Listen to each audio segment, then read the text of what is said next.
Regularly contributes sports articles to newspapers and has edited a book on organizational learning.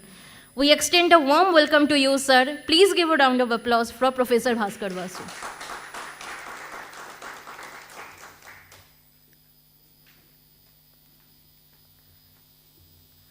We are privileged to have an eminent panel of speakers whose work spans development finance, renewable energy innovation, system engineering, and AI-driven supply chain transformation.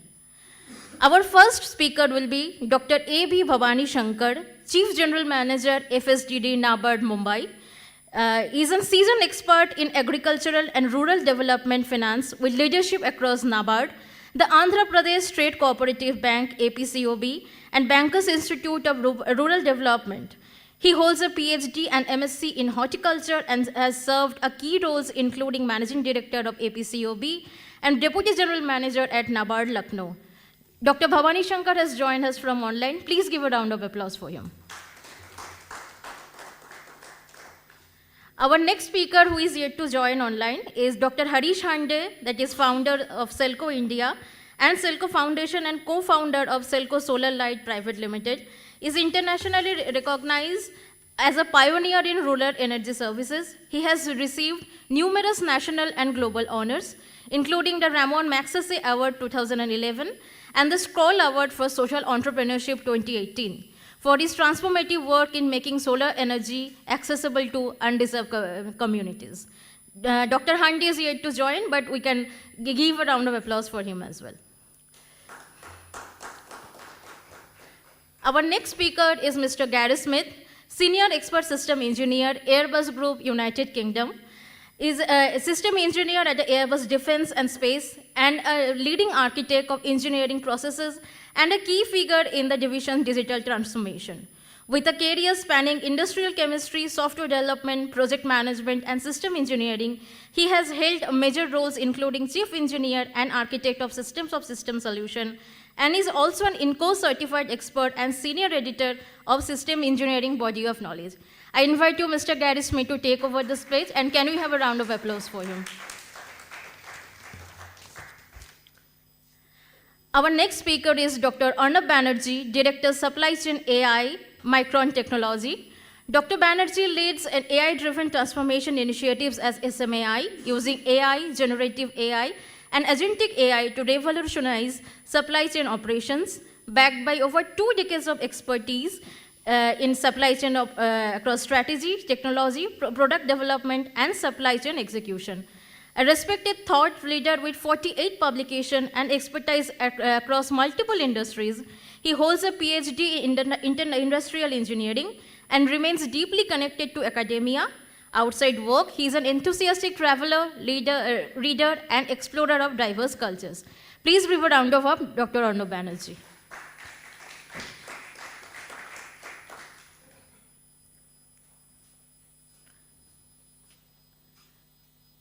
We will now hand over the session to Professor Basu for further proceedings. Over to you, sir.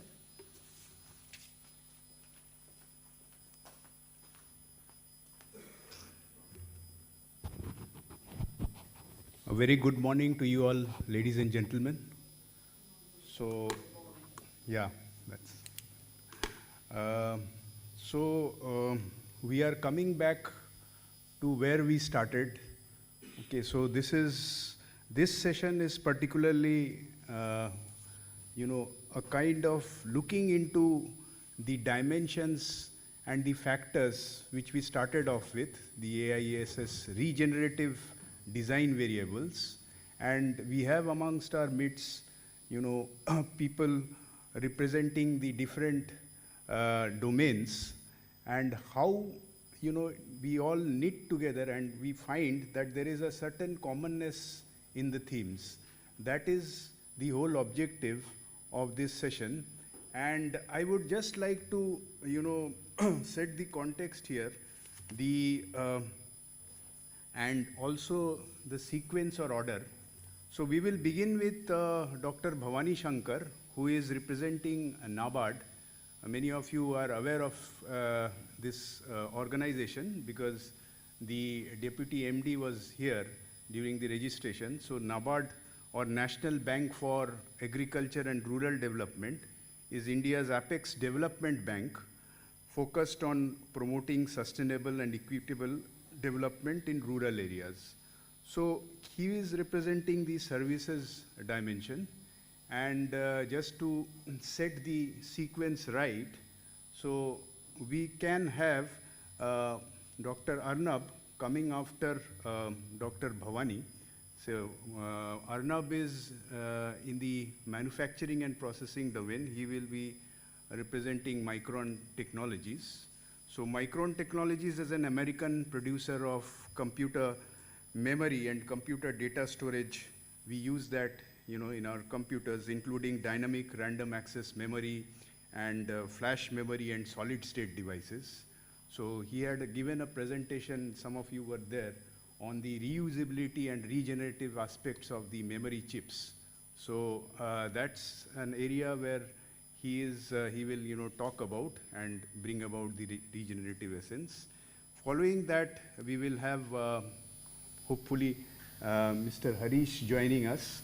Harish will be representing Selco India. Selco India is again a social energy enterprise responsible for delivering sustainable energy solutions for the poor and also empowering the communities that way, because they are involved in delivering on the ground, the implementation part, with innovative technology, finance, and delivery models. And finally, to round the session, we will have Gary. Gary Smith, he was there right from the beginning till the end. So he is representing the Airbus group, and for all of you, the Airbus is not only into commercial aircrafts, but it's also in, some other defense and also space, management. So that is the order, and without further ado, I would invite Dr. Bhavani Shankar to give his deliberations. Although he was supposed to be here, but the flights have made a mayhem, so he is joining online. Thank you. Over to you, Mr. Shankar. Can you just unmute and join? Yeah. Yeah. Thank you. Is my voice audible? Yes, you are audible. Thank you so much. Good morning, everybody. Thanks for Dr. Basu for accommodating the request to join virtually, given the travel chaos prevailing outside. Thanks for joining. I am Bhavani Shankar. I head a department called, I'm Chief General Manager. I'm heading a department called Farm Sector Development Department. This particular department implements natural resource management programs of NABARD. That includes watershed-based development, sustainable livelihoods, and also the institutional development, that is farmer-producer organizations, and farm sector innovations. This is the portfolio I handle, and I shall quickly. Dr. Bhaskar has already alerted me that it's going to be a 7-minute presentation. I will quickly take you through that presentation. Shall I share the screen myself? I would do that. Yeah.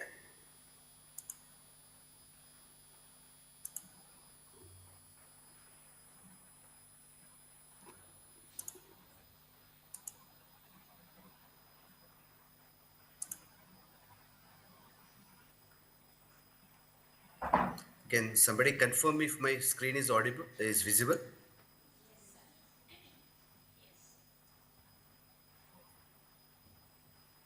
Is my screen visible? Yes, sir, your screen is visible. It is visible? Thank you. Yes, sir. See the subject that is regenerative production. I shall be talking more related to agriculture regeneration production systems. And let me also confess that with the kind of learned audience that we have here, I will be presenting a program manager perspective. This is the context. I mean, why we are talking about regenerative production systems in agri.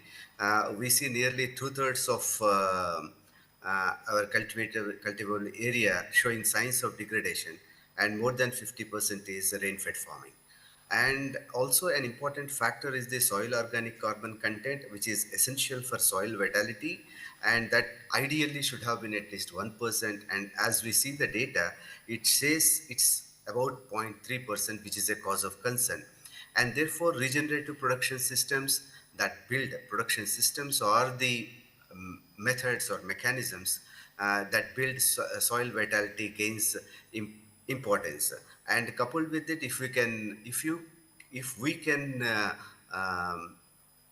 overlay a few layers of value chain management, that is market access, etc., that will open up multiple streams of livelihood for the rural masses. Now, from our program perspectives, these are some of the principles that we adopt while we are designing our programs. And this is all what I would like to tell is, while soil water conservation and these soil biology, structure, crop diversity are in vogue already, a few elements that we have brought in is the livestock integration, and also the models where crop diversity is reflected in a small piece of land. These are some of the design elements that we build into our programs. And having said so,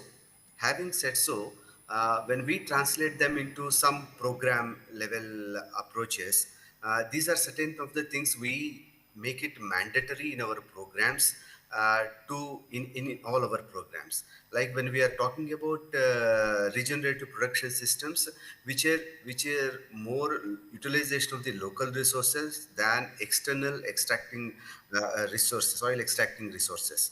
We emphasize on local bioresource infrastructure post-harvest to whatever limited extent that is possible. We are not looking at big post-harvest infra here, but then whatever is locally that is possible.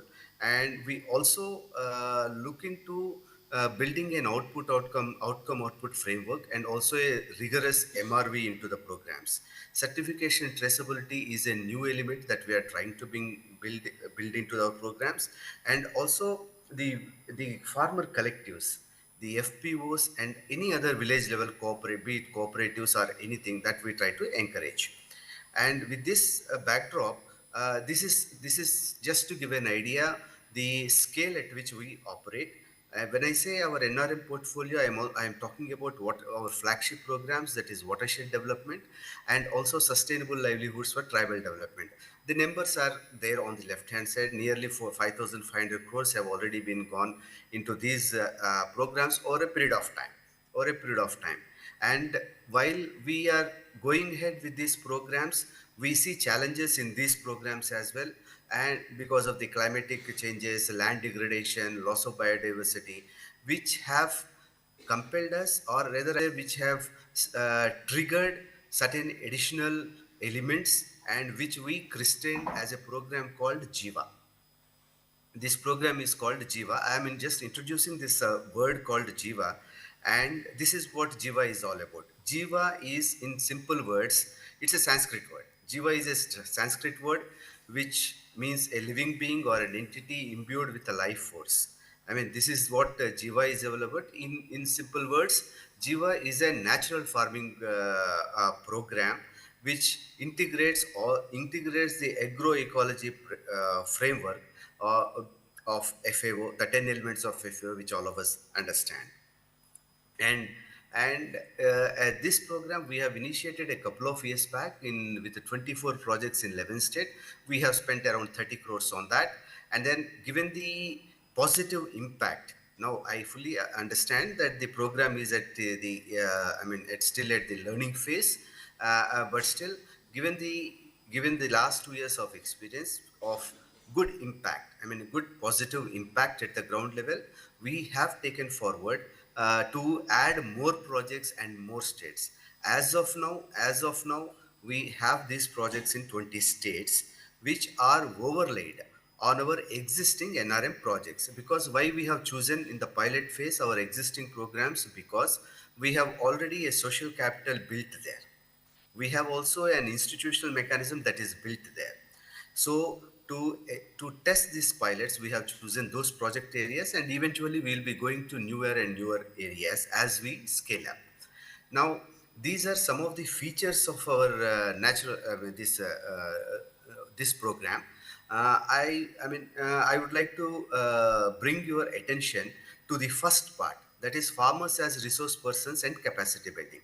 We technically call them as external farmer resource persons who are farmers, practicing farmers of regenerative agriculture practices, and who would act as guides, mentors to the farmers in the project area. This has proved to be very, very effective, and this is the single most feature that distinguishes this particular program from the other programs in vogue. And we also emphasized on I would, I mean, we are calling it as a 365-day crop, but at the field level, even if it's 250 to 300 days crop in small piece of land is help. We name them as different, we call them in different like anytime money, Surya Mandal. There are different models that have emerged. And I will also request your kind attention to point number 9, where we have built in a portal called monitoring evaluation learning portal.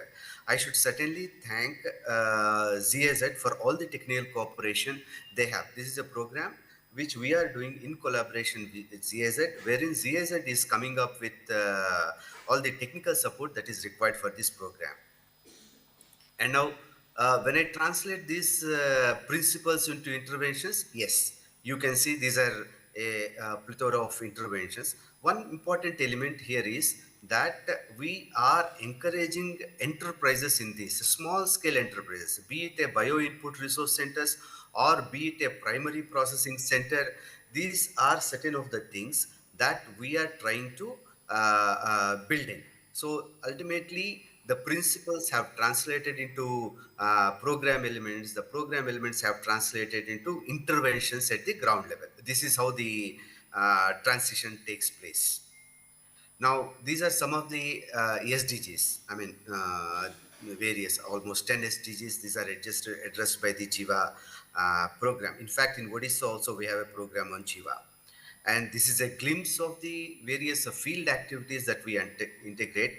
And I would certainly invite your attention to the 6th picture that is there in this.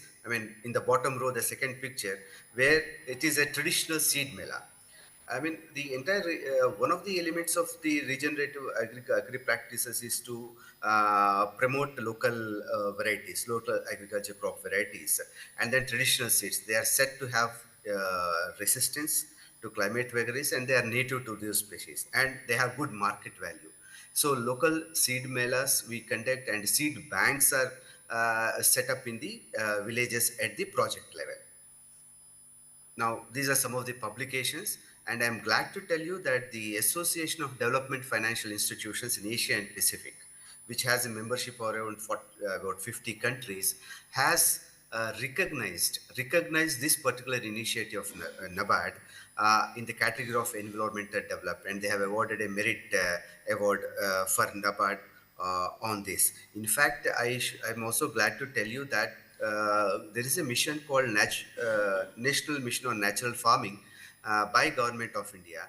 This particular program has caught attention there also, and then this is actually complements the efforts of government, which is on a bigger scale, and this is one model that could be replicated by all the developmental entities, including the governments. Now, what is the impact? Yes, as I said earlier, this is a 2-year-old program. This is what you can see the impact. Seed banks are developed, and income enhancement we have seen. Though it is a humble beginning, but still models are evolving, and we are very confident. And in fact, we are the 50 projects that we have. We intend to. We might have spent about 50 crores so far, and we intend to scale this up maybe for another 200 projects or 250 projects across various agro-ecological zones in the country. Now it is in 20 states, and while we have made entry into most of the states, but then Northeast is one area where we would like to test this model. And also, while we have some projects in the dryland states like Rajasthan and parts of UP, parts of Bihar and parts of Odisha, Jharkhand, but still we would like to make, this program more number of projects in these areas. And one of our focus as a developmental financial institution, we are also concerned about the ground level credit flow, and therefore to increase the absorption capacity of the rural people in these areas, we intend to take this project into there are certain credit starved districts which are identified by Reserve Bank of India, and also there is an aspirational district program of Government of India. We are making an attempt to uh,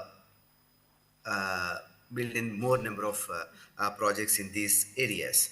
So, I mean, while the promise is big, in the sense the we are pretty optimistic. It is also a lot of challenges that we encounter, and see, one of the I mean, I just quoted a couple of these things, but then there are many challenges. All of you would certainly appreciate.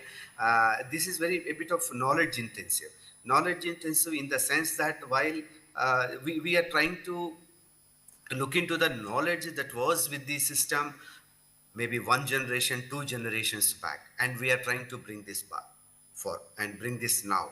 And also, unless we create strong market integrate the value chain, it will be difficult for the farmers to adopt adopt. I mean, the whatever the models that we might develop, unless we prove them in such areas where commercial crops are cultivated, and we have to demonstrate them in these areas, then acceptability would be more. Building farmer confidence is the biggest challenge, and that is the reason why we have engaged the external farmer resource persons, and who would be working on the behavioral aspects of the farmers also. We strongly believe that for adoption of any scientific practice, there is a social process behind it, and therefore that at behavioral level, these challenges we try to address. And also, yes, as whether it is organic farming which is more established, or this, it requires time. I mean, we need to give that gestation time for the farmer. I mean, for this approach to sink in, and also in terms of productivity, it convinces farmer. And a measure that a few forward-looking measures that we are trying, as I've said earlier, we are trying to build in rural, I mean, the enterprises, low-scale enterprises. I agree with that. By maybe biochar production, maybe on the input side as well as output management side, we'll try to attempt to build in enterprises owned by the communities, and so that they get integrated into produce value chain and have the market access. So this is what I think. I have slightly overshot my time. So thank you so much. I am open for any discussion on this.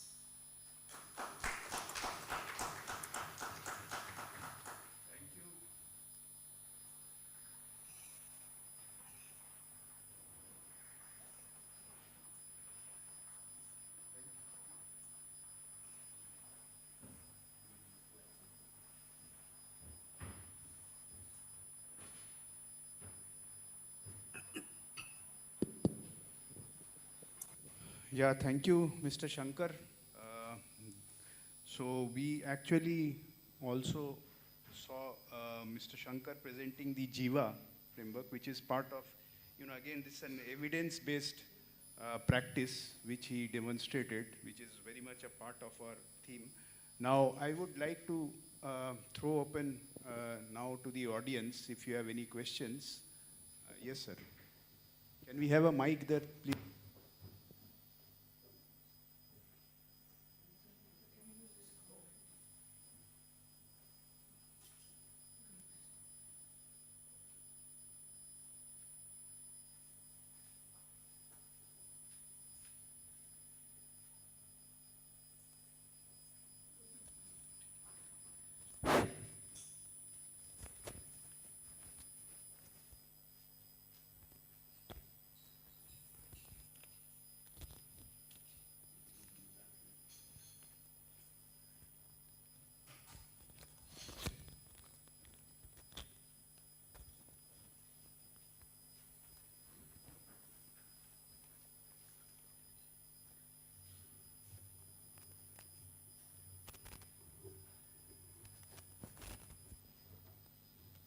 Just stay on with us, Mr. Shankar. Okay.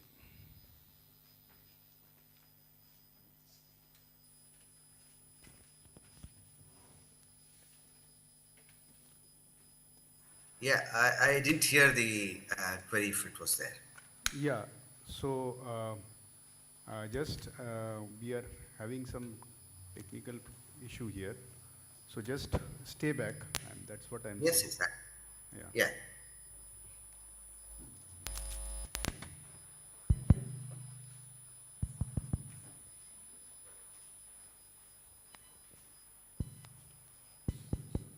Yeah. Yeah, good morning. I am Chatukolam from Kerala. See, I appreciate it's an excellent paper and presentation. I have a few points. One is that there, you see, in the Indian context, by and large, the agriculture, whatever may be its manifestation, it has already transferred to the Panchayat Raj institutions as far as the rural areas are concerned. And you know that there the Grama Panchayat and the intermediary and the district Panchayat are doing with agriculture and allied activities. But in your entire presentation and the implementation and the guidelines of the JIVA, I could not see that there that much of importance you have given to the institutions underlying, and you also mentioned under challenges, institutions to build farmer confidence. I expect something you have to revisit the entire scheme framework and if possible give some more importance to the institutions underlying, very specific in the Panchayat institutions. And I also expect some more emphasis as far as the recently constituted the FPOs, very particularly Panchayat, the farmers producing organizations. All other aspects I should appreciate because of your coverage, and you have given so much of importance to the northeastern regions and very particularly the women farmers. Thank you again for your excellent presentation. Fine. Yeah. Thanks. Thank you so much for the wonderful suggestion. Thank you so much. Now, I didn't, given the time constraint, I didn't. Mr. Shankar, Yeah. I would request you to stay back, okay? Yeah. And we have some other speakers, so we will take the questions at the end. I think that will be Right. better. So just, we have our next speaker here with us. He's Dr. Arnav. So Dr. Arnav, as I told you, is representing Micron, and they are also doing some, or he is trying to do some practices which resonate with our theme. So over to you, Arnav.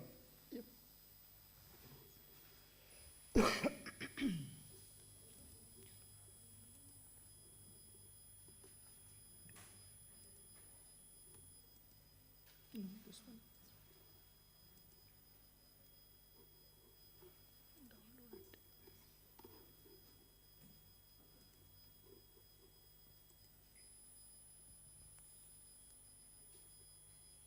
So I would request all speakers to also maintain the time which has been provided for the interest of, the constraints.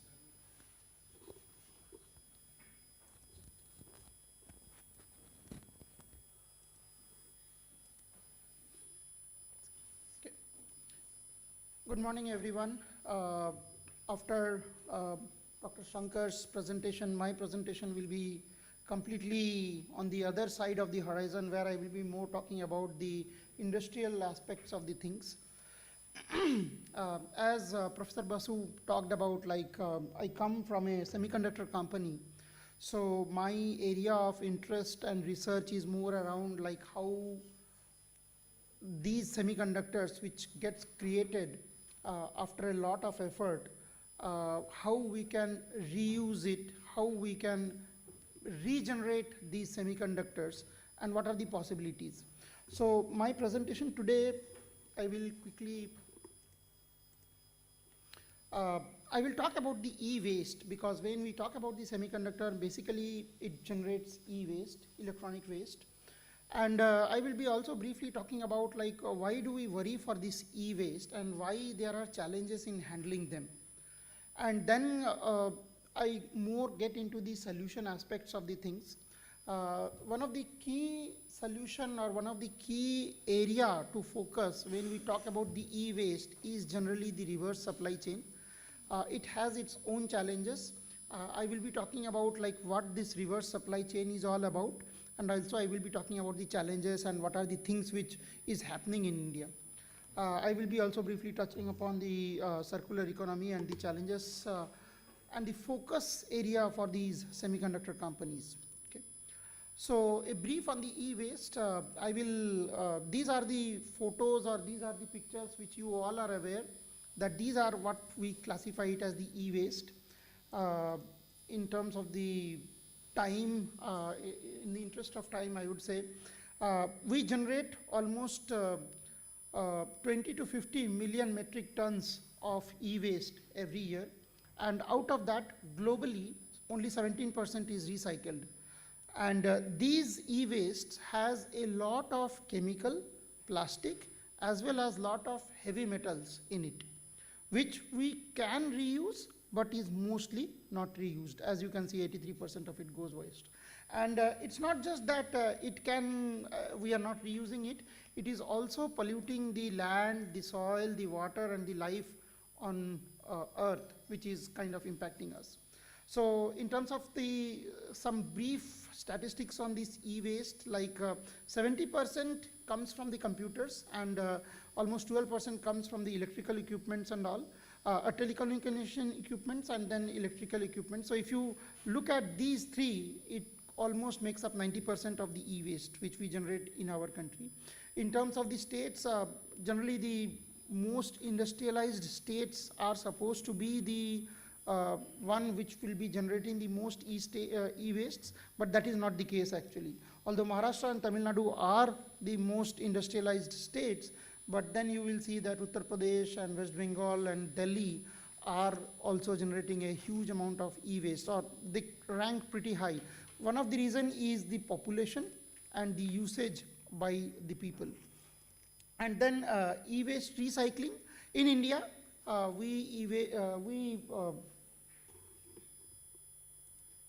we kind of reuse or recycle 22%, but apart from it, mostly it's globally it's 17%. In India, it is slightly better. And India is the third largest producer of e-waste behind China and United States. And most of the e-wastes, even if we are recovering, is generally getting into the shreds and smelts, which is again not very helpful. And also we are not getting the value out of it. So I will kind of quickly skip this slide. So predominantly the sources are the consumer goods which we use. So any and everything which we use today, whether it's a laptop or a mobile phone or a microwave or a washing machine or a TV, are actually generating the e-waste, and there are a lot of semiconductor components in it, which is a part of it. And impacting the human life, as I said, groundwater, acidification of the soil, emission of the toxic fumes, growing portion of the municipal waste, and also it releases a lot of carcinogenic substances in the air. So why worry and challenges in handling these e-waste? One is the growing size. 17% we recycle, but it is increasing phenomenally. Second is it contains toxic and hazardous elements. I think many of you will will know the RoHS and REACH and RoHS for the toxic handlings and all those things. So there are specific guidelines from United Nations how we have to handle these. Incineration is dangerous. Like one of the thing is it results in acid rain, and the ash and its byproduct contains groundwater, contaminates the groundwaters and lakes and all those things. It do not decompose. Plastics and all those things are there. Heavy metals are there. It do not decomposes.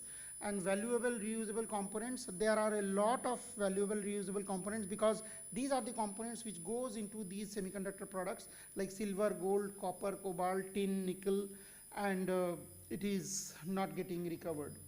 So in terms of the challenges, if we look at from an India perspective, and I think it is globally also true, maybe India will be lagging behind a bit more, collection mechanism.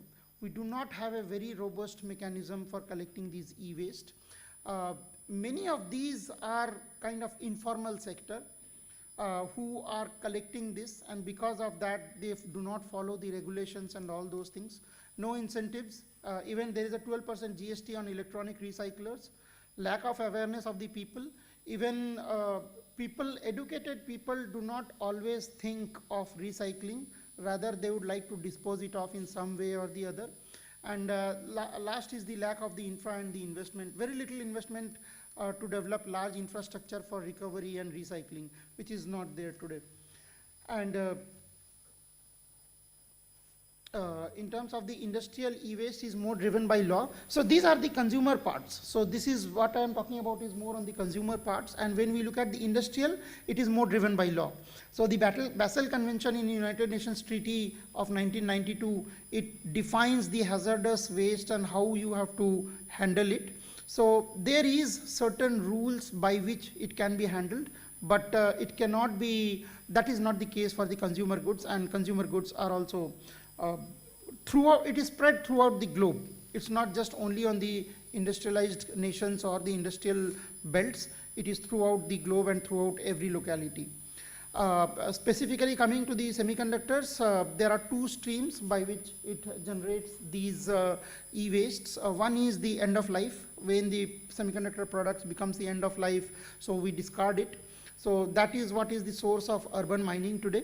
And the other is the plants. So in India, we don't have any fabs, but we have certain assembly and test manufacturing, and it also generates a lot of acids, sludges, plastics, packaging, wafers, chips, dyes, all these things are also kind of wastes, and it needs a lot of proper handling, otherwise it will be going into the groundwater. So this is where the solution comes into picture. The solution is more around the reverse supply chain, and the reverse supply chain is kind of misused, or is a term which is misrepresented also in many ways. So when we talk about reverse supply chain, it includes the reverse logistics, which is this retrieve, transport, inspect and sort part, and also the remanufacturing, where we decide on resell or reuse or remanufacturing, repair and things like that. So it's a complete business process, so as to say, this reverse supply chain thing. You will have a demand planning, you will have a supply planning, you will have inventory, you will have the entire things, whatever is involved in a supply chain is involved in the reverse supply chain also. There are advancements which are happening today in the harvesting, in the recover and in the reuse. One of the best example I can give is when you formally suppose you are buying or you are returning or you are selling a phone to Cashify. One of the companies is Cashify, and even to Amazon also. If you are buying a new phone and you are returning your phone to Amazon, it goes through a formal retrieval process. So Apple today has invested in like they have invested in how to harmlessly harvest the products from the Apple phone. So they use a lot of infrared heaters and vacuum reapers, lifts without thermal damages of the products and all those things, which is what is the need of the hour. And the other things is like the materials which are used, and if it is very difficult to be extracted, then we convert it into some inert slag and all those things so that it does not contaminate the groundwater. And also there are a lot of, they call it as the green chemistry, which selectively dissolves many of the compounds, but also precipitates many of the things which is needed in the industry, like gold, palladium, cobalt, tin and things like that. And obviously the reuse is there for that. So there are a lot of advancements which are happening, but probably the collection process and the reverse logistics part is which is weak in India today. And that is where the retrieved, and now when I am looking at the semiconductor products per se, because otherwise it's all the, what I should say, it's all about the consumer products. I am talking about a TV or a washing machine and things like that. But when I am talking about the semiconductor products per se, the focus is on reuse, refurbish, resell, and if nothing can be done, then what is coming up today is the EPR. EPR is the extended producer's responsibility. So, and I will explain you why this extended producer's responsibility is key with this particular diagram. If you see this diagram, we have the tier 3 manufacturers, which are the TSMCs of the world and the UMCs of the world. So they make the wafers for the semiconductor product. So wafer is the most basic thing, and it is also the most time consuming and most labor intensive, most costly aspect. So they provide these wafers to the tier 2 manufacturers, which can be Samsung or Renesas or NVIDIA or NXP or Hynix and all those things. Some of them manufacture their own fabs, like Micron, Samsung, and Hynix have their own fabs, but NVIDIAs and the NXPs of the world do not have their own fabs. So they depend on the tier 1 to provide them with the wafers. Now, tier 2 manufactures the components. It can be logic components, it can be analog components, it can be memory components, and then it is sent to the tier 1 supplier, where they will make the actual component which will be used in the product. Like they will be, like I am taking this example of automotive, so they will be generating the engine control units, the infotainments, they will be doing the body electronics and ADAS and all those things.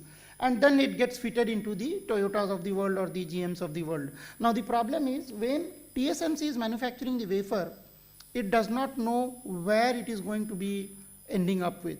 So the recovery is not possible. So tier 1, tier 2 is definitely out of the picture, and that is where the EPR comes into picture. So the EPR, the extended responsibility, product responsibilities, is where it will be able to get the traceability of the product so that it can be recovered.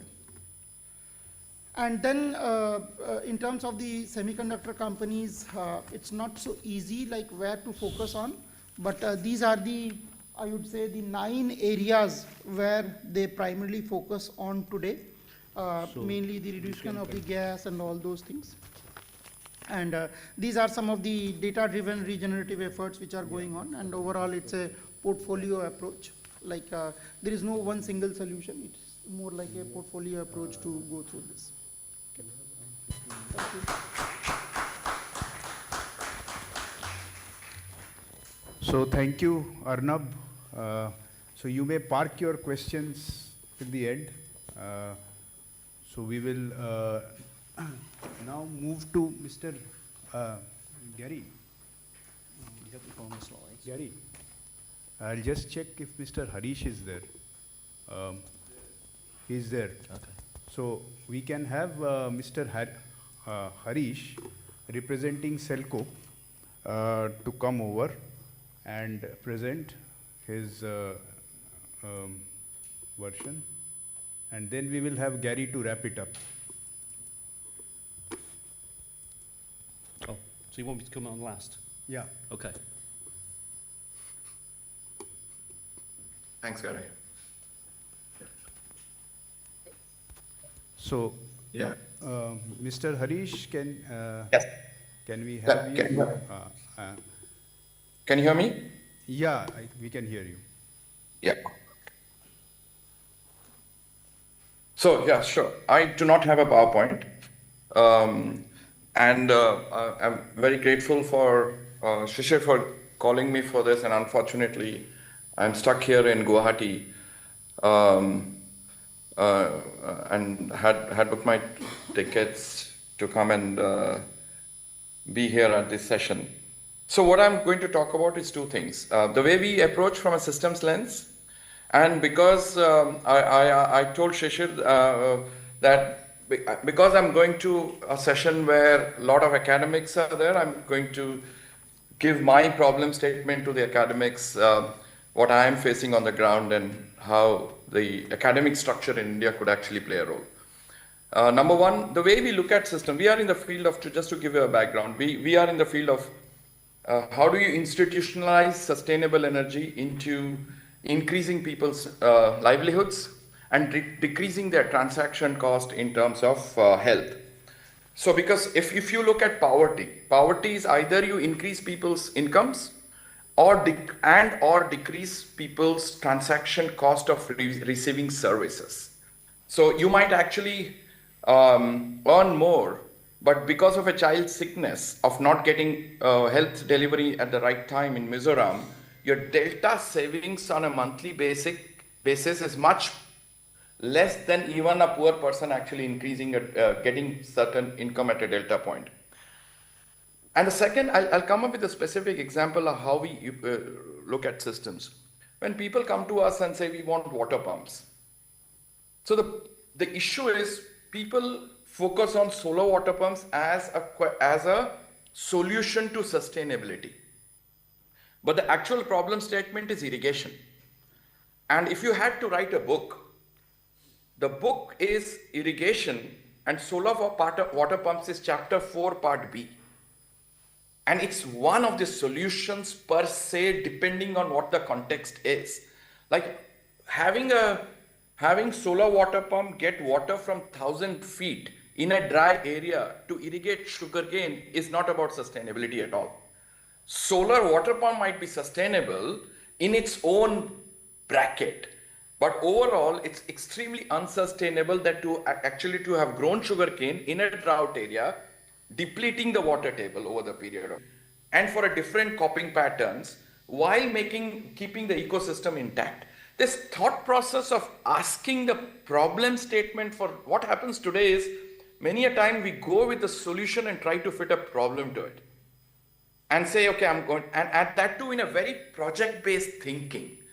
And irrespective how much we talk about systems-based thinking, our academic structure forces project-based thinking, saying that I'm a mechanical engineer, I'm an electrical engineer, I am a metallurgy. You are a solution provider. Can you imagine a tomato street vendor? Tomorrow when the tomato prices go up, she's not going to sit at home because I'm a tomato expert, I'm not going to sell anything. If her three kids will starve to death, she will start selling potatoes. As we get more educated, we get less useful for the society because our expertise becomes too less.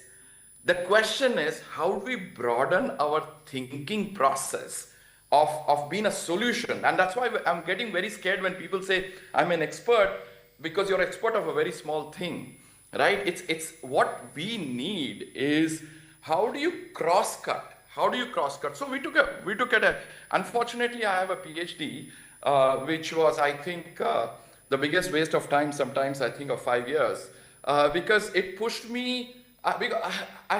It's like I went to IIT because 300 million Indians did not write the exam. If they had written the exam, I would not have gone into IIT, right? The question is, if we have to really think from an inclusivity, and we actually think of inclusivity by becoming exclusive. This is all part of systems thinking, right? So what we have to do is, how do we cross-cut? So unfortunately, we are known for solar. What we technically did, into the 250 people, we have only one person from energy. Only one person. We have anthropologists, we have systems thinkers, we have grassroots workers, we have health.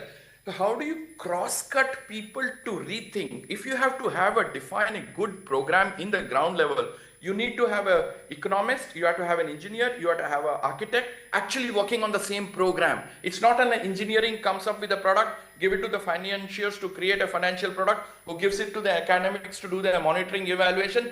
This is where we look at project-based thinking. So today, for example, when we design, for example, we work very strongly in the Northeast. What we look at, the ecosystem for livelihoods and health in Mizoram is very different to what is in Meghalaya, and what is very different to Nagaland, and what is very different to Somalia. And think of every ecosystem as a plate, as a stack of plates. And if I look at Somalia and Mizoram, it's a stack of plate where you're talking of Europe in the pre-industrialization era, where you had to put in a lot of capex, subsidy, because the end goal was to get people up to a certain level of economic activities before you start charging. It's like a common good. Like, How many of us pay for the airports? None of the airports actually make money in the world, but that's the common good that is given to all of us for us to actually go to the next level. So Mizoram, Meghalaya, Manipur, Somalia have different layers of ecosystem. And once you realize the ecosystem of Somalia or Mizoram, where you start creating solar systems from a common good, like I would put a solar powered milling machine or a solar powered turmeric machine in Nagaland or in Meghalaya, where the capex is taken by the third party, the OPEX, the operational expenses, is actually taken by the women. And that is where and once that sustainability of that operation expense is taken care of, it leads to all their kids getting educated, who will then become future taxpayers. So you look at financial sustainability of the ecosystem over a generation of 20 years, not look at project defining from a very specific. And these can happen only if you take a systems lens to defining a program. And to look at the defining the ecosystem of a program, you also need to be articulating in what is the problem statement are you talking to solve. This is where I want to come to the academics. This is not taught in classes. My biggest challenge is when I get youngsters into the organization, I am not able to get systems thinkers at all. And what I get is classes where you have a 9.8 GPA, but he would be the most useless person for me because he thinks in terms of I'm an electrical person. If I send him to a rural area in Karnataka or in Manipur, I will never get a program design. Because if something fails, because a solar powered sewing machine failed because of a lack of financial ability for the person to actually sell the extra clothes, the guy goes and comes, so sorry sir, I'm an electrical engineer, I can only look at the sewing machine. Arey Baba, you went all the way to look at what was a system failure that could have actually happened. So I'm begging, if 2030, India has to be a superpower of systems thinking and to showcase to Africa and rest of the world that what are the systems that we are creating from Mizoram to Meghalaya, because what do we do in Mizoram is applicable to Somalia and Mali. What we do in Assam is applicable to the Philippines and Tanzania. We become the lab of ecosystem thinking. But for me, where are the students or the youngsters who are ready in 2030? For example, if the IT industry needs computer science people for 2030, our academic institutions will churn out computer engineers. Where are the systems thinkers at all? And the way we teach systems thinking is in the most complicated manner that the students get bored. They're not able to learn. And they're saying that, okay, can we make it palatable for the students to understand, give them practical projects on the field to come back and say, if you had taken a project-based approach, if you had taken a program-based approach versus an ecosystem-based approach, are you able to see the difference that if you had taken an ecosystem approach versus a project-based, your projects would be long-term sustainable? How do we make academic institutions in our country to rethink the way systems thinking is taught and implemented among students? So that's why I'm taking this opportunity, because there are a lot of academics, we do most complicated PowerPoint presentations, which actually scares people off. And if India needs to succeed, we need to simplify that you are able to coordinate to a paddy farmer in Assam, a turmeric farmer in Mizoram versus a paddy farmer in Maharashtra. We are not. And until we do not make, and system thinking is grounded, because the best two segments who think in terms of systems in our country are the poor, because they have to survive, and the politicians. Politicians are big systems thinkers. They know where to make a statement and which part of the political party will actually change. And the poor on the other hand. But they succeed because their language is simple. And so my request to all the academics who are there, because if by 2030, we have to create more than 50 to 60 million youngsters in this country to term in systems, we have to change the way we teach. We have to change the way we bring in systems. We have to cross-cut. We have to make sure that the mechanical engineering departments talk to the agri departments of other universities to actually make it happen. So if that does not happen, and to talk to an architectural team, how can we make that happen? Because India is a wonderful state of innovation. You cannot get a bigger, diverse country because we are a world, we are a microcosm of the world. We have all the problems of the world. That means we have all the solutions of the world to actually make it happen, provided we start doing cross-cutting. So I use this opportunity to talk because I can say what we do, but I'm not going to reach out to people like you because I will never get that opportunity. But let us use this, because for me, climate change is at the doorstep, 2 degrees. At the same is that our students are not ready to think in terms of systems. So that's what, if we have to solve climate change, our students have to talk, and I'm pleading to everybody who is here in the audience and on the stage, how do we rethink teaching of systems and make our courses more practical, more grounded, and more applicable to the problems of India, that means the problems of Africa and Southeast Asia. Thank you so much for giving me this. Thank you, Dr. Harish. You explained in a very simple way, and it was a lesson to us academicians also that we actually propagate systems thinking and not the project-based thinking that we are accustomed to. But I would request you to stay back because we will have questions after another speaker, and I definitely think that you will have some questions here from the audience. Thank you. So, thank you, sir. Over to Gary. Gary, you have 15 minutes available to make the most out of it. Yes, thanks. Yeah. So hi everybody. Yeah. So first of all, thanks for the organisers, especially Amar for inviting me to this. It's been an absolutely wonderful event. Also, I must thank Airbus for giving me the time to attend this.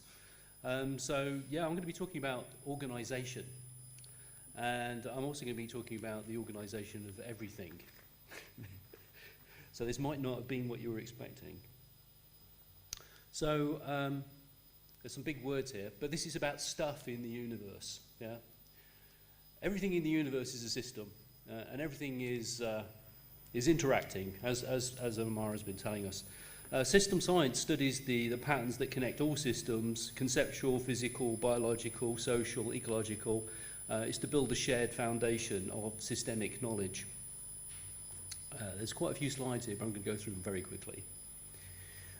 So the first thing to point out is, why is regeneration so important? Well, we've pretty much screwed up the planet, to be honest. We've gone way beyond the carrying capacity of the Earth. We've been taking out debts that we cannot pay back.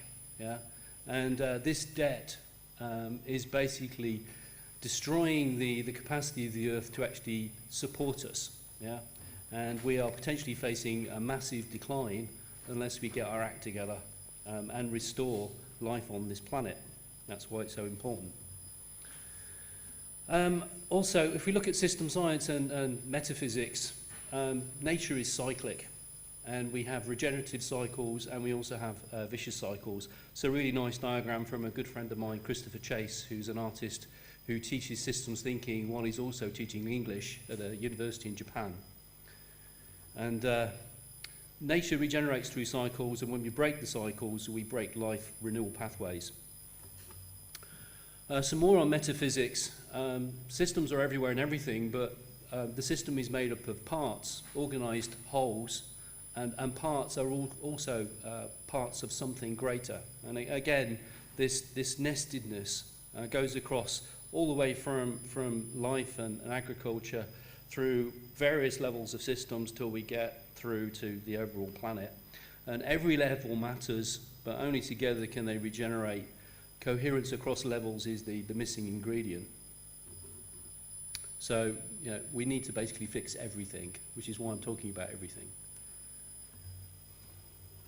I have some values which I've created. These were actually generated at the Cybersystemic Possibilities for the Anthropocene that Ray ran, goodness knows, about 10 years ago. And we were invited to think about values and changing values. And I have 3 laws of humanics which I've created, and they are hierarchic in nature. So create value for life, nurture relationships, and fulfill your potential. And these are the laws that I try and live by. So I'm going to be talking about, I'm going to be going into depth on AIESS, particularly in terms of services, manufacture and organisations. But I'm also going to be using something which I've been creating over the last 10 years, which is the generic human activity system. And when you combine the two, they're synergistic, because what GAS allows us to do is it allows us to look at the connections across everything. It explains how all of the elements of the AISS can be coherent as an overall whole, and we can look at the dynamics.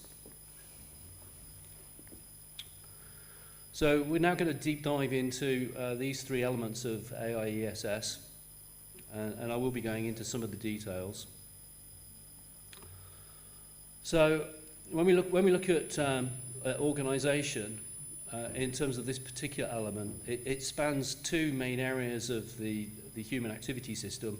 One is the giving of direction, and the other is stewardship. Organisation is where roles, people and resources are assembled. It's the structural heart of collective action. And when we look at the outcomes of good organisation, there are some products which are delivered. Roles and responsibilities, an understanding of commitments, and also a vision for the future and the mission and the objectives. And the role of organisation helps to alleviate what we know as a general system pathology, which is being disconnected from future purpose. So a regenerative organisation structures people's roles and resources in ways that strengthen social, ecological and economic well-being. And a degenerative organisation erodes social, ecological and economic well-being, misaligning roles, concentrating power, creating silos, and creating fragile patterns. The next one I'm going to look at is services, but I'd like to think of this in terms of capability provision.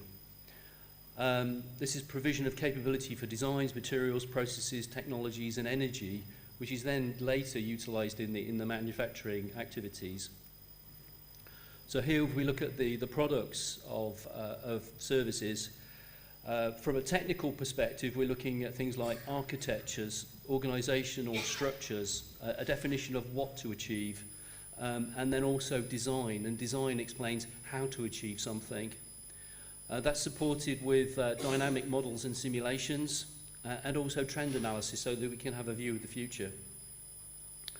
Now, a regenerative capability provider expands society's ability to create, design and innovate, not just preserving existing capabilities, but continually renewing them as a living, evolving system. And a degenerative capability provider diminishes society's action potential, not renewing capability, but allowing it to stagnate or decline. And the two pathologies which are related to this particular area is confusion and complexity, and also over-reliance on partial solutions, thinking that technology is the answer to everything. If we now look at manufacturing, this is in GAS action potential and realisation. This is where designs, materials, processes and technologies are transformed into tangible assets. And in this particular space, we're creating methods, instructions and guidelines. We're producing experimental results. We are producing schematics in terms of what to build and how to build it. Over time, we're developing heuristics in terms of understanding our practices and developing new principles from the ground up, essentially. And in this particular area, the pathology that we're trying to avoid is energetic waste and inefficiency. So a regenerative manufacturing ecosystem transforms design potential into reality in ways that restore resources, support communities and strengthen long-term societal and ecological well-being. And a degenerative manufacturing ecosystem diminishes future possibilities, consumes natural, societal and technological capital while externalising harm and reducing society's ability to create. Start with essence. Essence leads to direction, which leads to clarity. We develop capabilities to achieve potential, We have to balance our decision making. We have to create beauty, life. We have to empathize with our environment, and stewardship. These things are the inspiration for change. They're the motivation for change. Without the dark and without the light, there is no whole. And again, this is deeply philosophically important. So as a systems engineer, this is my job. My job is basically resolving these and promoting systemic results. And this is the entire system of system products. So you've got things like emancipation, roles and responsibilities, worldviews, paradigms, conceptual frameworks, designs, methods, roles, ethics, accountability, collective wisdom. So it's all here. These are all of the things that we create. And again, this can all be traced to the elements of the AISS. This also helps us to identify leverage points. So Donella Meadows and the leverage points, we can see how those leverage points act on all of those different system of systems. And if we want to really change the world, then we need to get a better understanding of the leverage points that we do have. And I think that GAS and AISS can help us to identify those. Because small, well-placed changes can redirect the whole systems to reach trajectory.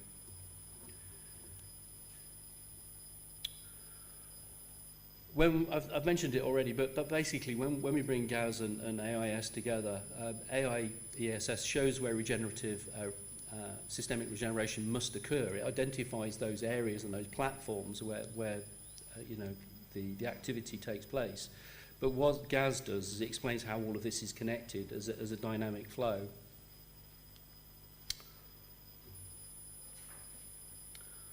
And I think that this conference has been a wonderful demonstration of coherence. When we look at all of the virtues of coherence in that spiral, perceptive openness, systemic clarity, purposeful orientation, creative sufficiency, ethical alignment, dynamic responsiveness, reflective adaptability, holistic perception, communal insight, regenerative flow, relational coherence, and integrated selfness. This is what I've experienced this week, and as I said, it's been a delight to be here. Thank you very much. We are not separate from the Earth system, but we are a part of that which can choose to serve life, and I think that's what this is all about. I have some bonus slides as well if there's time. You can take a couple of minutes. Okay, I'll just go very quickly through some of the other elements. I'll just flash them up. So. These institutions and governance is about knowing why and deciding how. And there's some more there. I'll just flash through it. We can also look at knowing who and deciding how. So this is the ecology, the relationships, and the agriculture. So there's a full traceability in terms of the GAS and the AISS. I also saw patterns with the framework that Ray was showing earlier in the week with the square and the line going through it. Those 7 entities, they all trace really nicely as well. And the reason why I asked a question of the Buddhist who was here about the Eightfold Path, the Eightfold Path also aligns with this overall circular dynamic. So it's been a wonderful experience, and thank you very much again for having me here.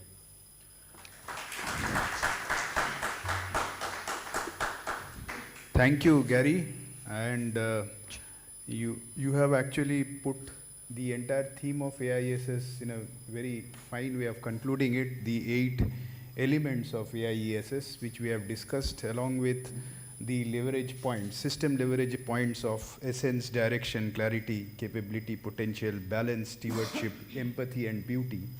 And you now understand why I asked you to come at the end, because of constraints of time, we started off from those 8 dimensions and the factors, the regenerative design variables, and we are back here to see what is the coherence and balance that is offered. Now, without further ado, Now I open up the floor for questions, and if I may ask the virtual presenters to kindly, make themselves visible, and the audience can particularly direct the questions to any one of the panelists, or if you, there.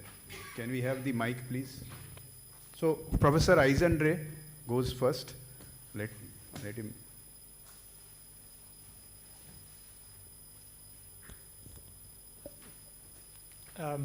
Hello, everyone. My name's Ray Eisen. Thank you for your talks, all of them. They're very impressive, a lot of talks, and I learned a lot from them. I'd like to ask many more questions than I can. I have two questions, one to Mr. Shankar and one to Mr. Harish. Mr. Shankar, when you talk about your program and the designs and how it becomes institutionalized, which the previous question asked, is there any prospect of having rivers recognized in Indian law as sentient beings? Is this an institutional innovation that is possible in India, such that the river can be treated as a person or given personhood in law? And I guess to what extent are you able to institutionalize the dynamics and build greater responsibility for self-organizing actions by farmers themselves so that they become the owners of what happens and are emergent, that there's no prescription to absolutely follow, but they can pursue their own innovations? So I'll ask the next question and then you can both respond. Hamish, I agreed with everything you said, just about. But my question to you is, given your focus on practitioners, and I really wish there were many more systems thinking practitioners. I've been in the field and a professor of systems for 50 years. How would you go about designing a learning system to train the systems thinkers that you would like to have? So Mr. Bhavani may go first, and followed by Mr. Harish. Yeah, I hope my voice is audible. Yeah. See, the query, the observation made is very, very valuable. Our friend from Kerala had also asked a similar question. I think both are connected. How you are institutionalizing the projects. Now, let me in brief tell what is our approach to any program. Okay. Now, I have talked about the natural resource management programs. That includes Jiva as well. Now, when I'm going to, typically a project would be of maybe 1,000 hectares, wherein we are using these projects, okay, as platforms. As we progress, apart from the agri livelihood interventions that form the core of the project activities, we add layers on that. Now, as a part of that layering with the interventions, we add institutions. Like, for instance, a farmer producer organization. If you look at farmer producer organizations, they are the market face, they provide the market access. And then just to reload some numbers, if I have 1,500 ongoing NRM projects, I have about 500 farmer producer organizations in that area. And we also add a layer, being a financial institution responsible for credit flow in the rural areas. Financial inclusion is a key pillar in our programs, wherein we engage with the SHGs, self-help groups, or the joint liability groups. And in a project typically of 1,000 acres where 300 or 400 families are there, we certainly have about 10 to 20 self-help groups also. And then the third important way which we work is when we implement the programs through channel partners at the ground level. Now that if I'm spending 100 rupees, while the project management part of it would be directed towards the channel partner, but then all our support for the interventions would be flowing to the community-based organizations we set up. We may call them in a watershed project, we may call them village watershed development committee. In a tribal development program, we may call as a tribal development committee. I mean, nomenclature notwithstanding, that the community or the community-based organization is involved right from designing the interventions, planning, the sequencing the interventions, execution of the interventions. In fact, they themselves will have skin in the game. It is not that we are supporting them, I mean, in toto. There will be their skin in the game also. That's how we built in transparency. We built in what is called the ownership of the community. Because any project which is solely depending on some external support, once the support ceases, okay, the programs collapse. I mean, from the beginning, from day one itself, we infuse this approach into our project designs. Thank you. Thank you, Dr. Shankar. And now over to Dr. Harish, probably to give us some, gyan on design variables to choose for the education system. Can you unmute, please, Dr. Harish? Your मैं बोला ज्ञान से मेरे को बहुत डर लगता है sir. So can I request the camera person to switch the position to Professor who asked me the question? So can I just So Professor, thanks for this question. So what happened was, this is a dilemma we were running on two angles. The question, it was something that we were dealing with in our in our incubation process of you have entrepreneurship, you have innovators, you have entrepreneurs, and you have people who will actually work for the innovators and the entrepreneurs per se, right? And people who innovate, very minute part of them actually become entrepreneurs. And so sometimes, for example, we confuse between like Tesla was a brilliant inventor, but never an entrepreneur like Edison, for example, right? And there are some people who are entrepreneurs, right? So how did we cast the net in the incubation process, where a lot of people romantically came and said, I'm an innovator, I'm an entrepreneur. How do you actually streamline the first set of programs that actually distills, and that's an exit strategy after the 6 months, that some people actually go into the concept of entrepreneurship, some into innovation, and some into being an entrepreneur, right? Same way, the second frustration for us in the systems thinking was it overshadowed by English semantics, right? And what do you, for example, people who are already Swahili speaking and doing work in ecosystems, were we destroying their thinking process by bringing English semantics into it, for example, right? The same concept was happening in India, for example, when you speak to a Garo speaker, when you speak to an Odia speaker, right? So if I draw on y-axis and x-axis, and y-axis being the flexibility of resources, and x-axis being time, and if I look at the rightmost quadrant, is my systems problem. Then I diagonally come down are the programs, and then diagonally come down as projects, right? So once you design the, what is your problem statement, which is broken into programs, like if I have to set up 100,000 people to be settled in Bhubaneswar in the most effective manner, that's my problem statement. And then I have my programs, which is transportation, livelihoods, health, etc., etc. And then the projects are to do 2 bridges across the river so that people go for livelihoods and for entertainment. But today what happens is, oh, you are a brilliant bridge builder, can you build me 2 more, right? You only needed 2 to make sure your programs were sustainable and your systems problem has been solved.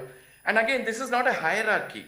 So in any organization, you need 2 to 3% in the practitioners who are system thinkers, because everybody is a system thinker, no work will happen, right? And then you have program designers, and then you have implementers, all 3. So we basically, after a lot of frustration, Professor, we finally jumped into saying, okay, let's create a school which can we blur the boundaries of language and countries? Because that's the beauty of systems, it will blur it. And if you do like, if I have an ecosystem for cropping culture for low-lying areas, for drought areas, it could be Ethiopia, it could be Maharashtra. And that's the beauty of a systems thinking, right? So in the net, what we are saying that, let us get the youngsters, we give a common course like a tomato paste, which can be for any Indian dish. And then after 6 months, who becomes a systems, who becomes a project, and who becomes a program designer, right? Then you start developing those. And that's when we started finally last year, Professor School of Systems, where we basically saying that we would put in the resources because we are practitioners, and the good part for us, fortunately, touch wood, lot of our proposals are what we call we funded by failure capital, because I tell the funders that 90% of the time I will fail. So if you're asking me M&E, I will not be able to give you M&E. I cannot give you, I'll give you a one-page proposal. You trust the management, you do it, because this needs a lot of failure capital. And in a country like ours, failure is a bad word. My question is, if you don't, so that's, I'll send you, if I get your address, I'll send you the documentation and the thought process that we are going through. And again, Professor, 99% of the time we are failing but for that 1% to succeed, we need to do that 99%. And out of luck, you get all three, whether it's systems thinker, whether you're this. So in the 250 people we are based in Bangalore, we have around 10 or 12 brilliant, deep systems thinker who can cross-cut without using the jargon in English or Swahili or in, it's basically we use a lot of analogies. Like if you had to build a train station between Bangalore and Delhi, what would you do without using the word systems? And if you had done it the other way, you would have actually failed. So how, and to their local context, what are the analogies that we bring in? And that's what we're trying to do. If you have a chance to come to Bangalore, it will be great to have fun. And we just had the pleasure of hosting Don Norman. And Don, again, we push back Don on how failure itself is a bad word, and how do you relook at systems design. Thank you. Thank you, Hopefully Dr. got Harish. Yes. Next. My question is to Dr. Banerjee. First of all, sir, thank you so much for this insightful presentation, which perfectly aligns with my area of research, that is US management. Sir, I had an opportunity to work in some operation, that is greenwashing. So, sir, my question is this: how AI-driven traceability and transparency we can incorporate into this reverse logistics of semiconductor, so that this greenwashing can be avoided? Thank you, sir. Yeah, so it's not AI-driven traceability. AI is more for the operational purpose because it's the pattern recognition and all those things. But yes, there are a lot of new technologies which are being evaluated and being used. Blockchain is one of them, which is helping in the traceability. The other thing is which is a part of the blockchain only. Basically, they are trying to form a lot of consortiums. And these consortiums are trying to provide the cumulative things together so that it can be, the information can be shared so that it can be utilized in a proper way. So it's the blockchain, use of the ledgers, and then use of consortiums. These are the areas which is being explored. It comes with a lot of challenges, especially with the information sharing, but that is the direction we have.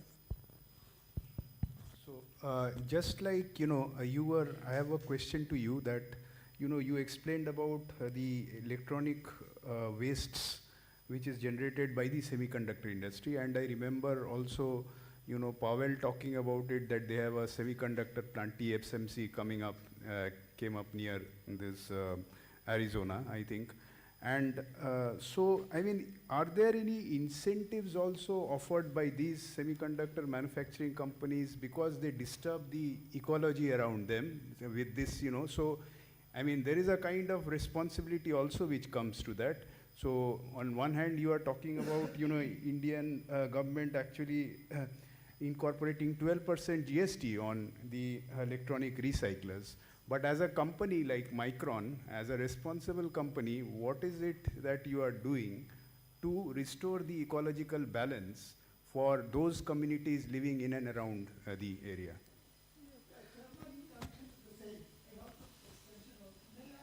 Yeah, sure. You see, the point is that we talked about, I put it that there are externalities.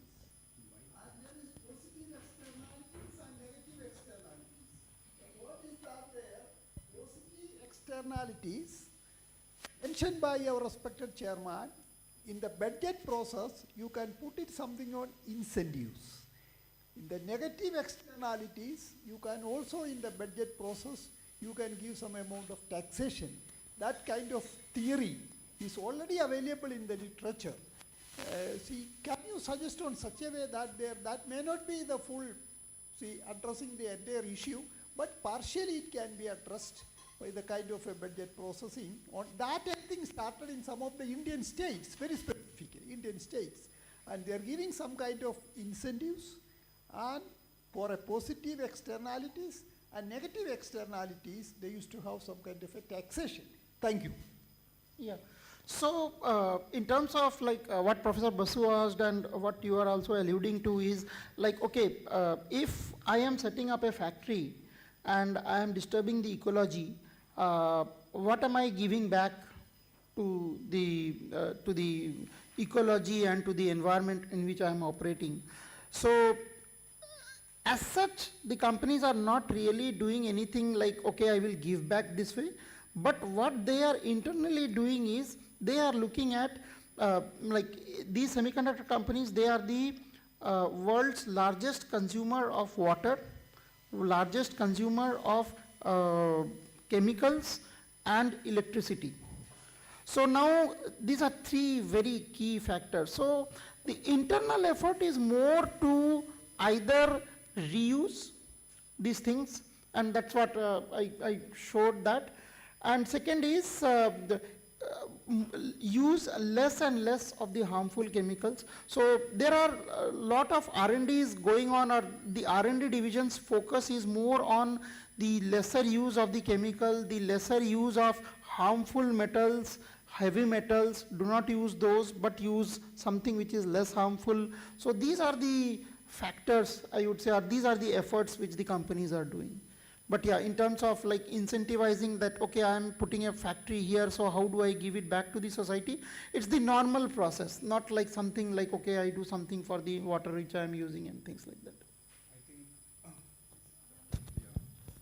So I think Professor Amar has a question. I have a hand up here. Okay. Sorry. So here is that. Go ahead. Yeah, good morning, Harish. Shishir here. So I have a question. So your point regarding academics and particularly, including higher education and IITs, IIMs, not focusing on many of the very immediate problems, right? You throw a stone outside some of the IITs, you'll find so many problems that are, looking urgently for attention. But I also want you to, if you can, reflect a bit more on the whole idea and principle around regenerativeness, about the way I understand this is that how can complex systems become self-sustaining? Obviously, they need support from outside, etc. But at the end of the day, for instance, here, one of the great benefits of coming here was that I got to see, particularly from people working in agroecology, etc., that the connection between soil microbes and gut microbe, right? What's inside your gut, right, as a human being, and and that's a connection which is very crucial for all of us to understand, whether we are biologists or non-biologists, right? And one sustains the other, in a way. I mean, mostly it's the soil microbe which sustains your gut microbe. But so there is what I'm trying to say is there is an interesting complexity in these problems. The challenge is, with your point well taken, but the challenge is how can we think about complex systems in a more self-sustaining manner so that these systems are more sustaining in a manner. Otherwise, mostly they degenerate. Mostly we don't understand that. So any reflection or thoughts on that will be, will be helpful. Thank you. It's for me, right? I got for whom? For you, Dr. Harish. Hi, thanks, Rajat. Long time we have not met. So two things. See, I'll give you with an example. It's little digress, but I'll give you an example. I don't know whether you know Dr. Ravi Kannan, who works on cancer in Kachar, in Silchar, in Assam. He works on, he has a hospital which actually treats, which has the highest incidence per 100,000 per capita of cancer in the country, because of basically mouth cancer. And so one of the biggest, he says what is his biggest failure is when he treats people who are above 60 and cures them, he actually puts another family member into poverty, right? So he sends back a cured member, 60 plus, who will not generate any income, making the family poorer, right? Now it's a dilemma that we don't look at a systemic failure, right? So what we did in a very small way is that we put up solar in his hospital. The savings of the solar actually leads to 600 more patients getting free cancer treatment. Okay, not linking it to diesel or anything, right? Plus what happens is for every individual cancer patient, 2 able-bodied people are sitting there whole day for looking at the chemotherapy to come. So we are creating a livelihood center there where you have a solar powered silk weaving, blah, etc., and a banker will be sitting. So moment they come, they get excited, want to take, they can actually take a system home for livelihood. So you're linking SDG 7 to SDG 3, that is health, which is linked to SDG 8 for this. But coming deeper to that, when I tell the youngsters in the organization, boss, today when you're designing me an agri project, so this is a system thinking of whole, what is the problem statement? It's not only increasing the livelihoods of the people, but there is a different level of issue at the cancer, which is not just by putting solar, it will not be solved. On the other hand, if the intervention, I tell the youngsters, if they are coming up with a program designed for 150 farmers in Aizawl district or Mamit district of Mizoram with the FPOs, today is November 2035. Tell me what happened to the program that you did in November 2025, right? What happened? Is it generational? The interventions, like you go and people say, "Mereko pottery karna hai." My question is the solar powered pottery maker going to become a typewriter in 2 years? I will benefit by showing photograph. The funder would have funded. After 2 years, we are gone. The person has gone into poverty after 3 years, but we are happy because we have moved on. Same thing. If you look at small scale cultivation in Mizoram, what are the interventions that we are doing that actually in 2035, when you are presenting it to me, is it actually still working? And you're saying, great. Like today, when we are doing solar powered health centers, Shishir Bhai, we are saying, boss, my point is the PHCs, public health centers, will become post offices in next 3 years. Why? Because the post offices got killed by email.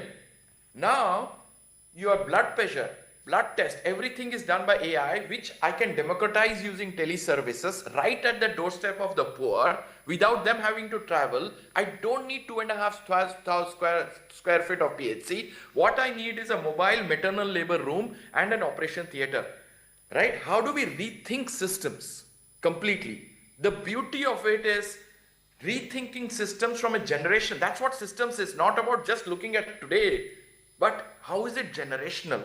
Is it 2035 ready today? So if we can bring the time dimension into our programs, societal dimension and that, people think it's too complex. No, it is not.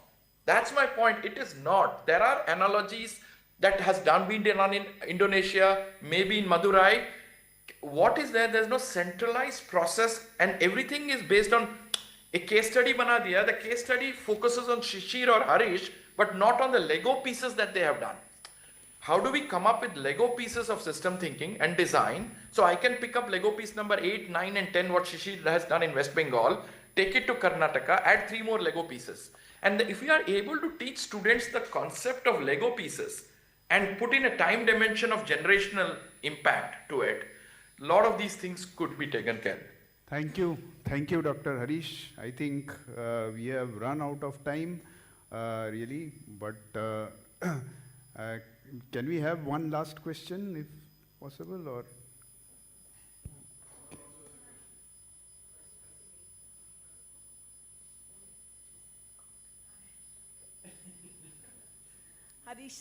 Harish, sir, this is very simple question I don't, because this is a very bigger concepts that talked here.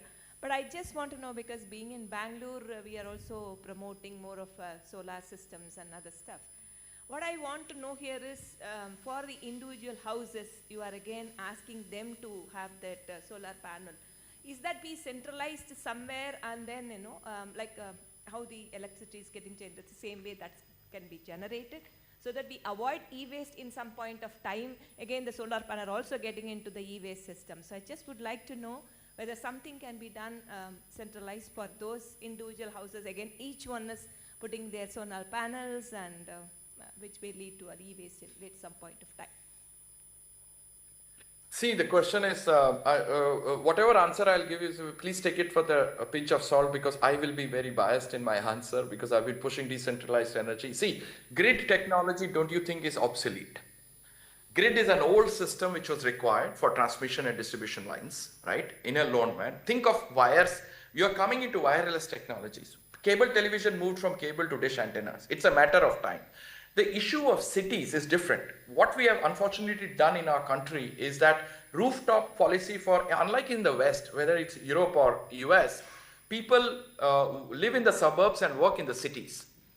We work in the cities and live in the cities. So if I am putting a system in my house, I never know when my neighbor is going to sell my land and going to build a 4-story building leading to a shadow on my thing. We should have reversed our thinking of how cities and second grade, third grade. But decentralized option is the best, because it puts in building efficiency. Today, when I design solar for a sewing machine, everybody says solar is expensive. Nobody says that the sewing machine is inefficiently designed and your house is inefficiently designed.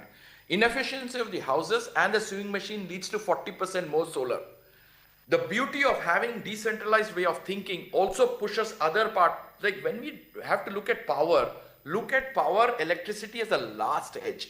Design the system, make it more efficient, make the building more efficient, then look at solar.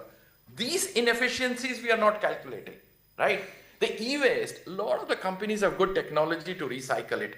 The large plants will have more problems on e-waste rather than decentralized, because decentralized systems will lead to less wastage of sewing machines in the future, X-ray machines in the future, the other parts of the ecosystem that is required to be powered in the future, the fans. Efficiency thinking has to be overall, and that is what we are not promoting for just rooftop. We are promoting for better building design, better efficiency of appliances like autoclave, better efficiency like suction pumps in maternal labor rooms. Today, if India designs maternal labor rooms in the most efficient manner, 1/3 the solar is required, and the same money can actually triple the number of maternal labor rooms we can do in the country. So we need to think holistically, and solar is just an enabler. It's like a salt in the dal. But we should give a presentation on the dal, not the salt. Thank you, Dr. Harish. I think we have overshooted the time, but one last, kind of word from Professor Amar to bring curtains to the session, because we have another session following it. So last word from you. Thank you for the time. This is a rather comment and an observation for Gary's talk. First of all, I thank you for including all the dimensions and the factors, variables in the systems perspective. I have a question in the sense that the design factors and variables that's there does have variables which are degenerative as well as regenerative. By putting everything there, how does it really evolve? Or should you actually think in terms of doing it differently, is my question for you to think about. You've been very highly incorporating the thoughts that are emerging very well in that sense, but this is one issue I have, the effect of both degenerative and regenerative variables in the system. Yeah, I can answer that. Yeah, so behind the GAS there are 24 systemic pathways and 24 anti-systemic pathways, and you can look at the inputs and the outputs of all of those processes, and you can assign indicators to all of them. So it is possible. Also, the GAS is a work in progress. Yeah, it will evolve. Yeah, through use and practice. So it's not an end result. It's again a living system. If that hopefully answers the question.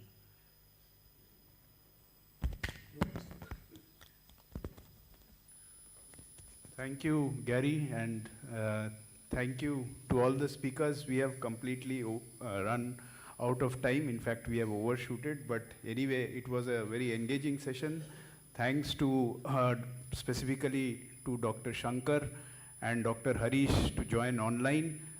Gary is with us. Dr. Arnav left because his flight is cancelled and he has some other, he will be probably catching a train or something, so he has left. And thank you to all the participants. And with that, I hand you over for the next course of action. Thank you to Professor Basu, and thanks to each of our distinguished speakers for an enlightening and inspiring session. It's been an absolute pleasure to hear about your work and insights, which will definitely help us in our coming future. Coming to the felicitation procedure, I would like to request Professor Basu to hand over the memento to Mr. Gary Smith as a token of appreciation.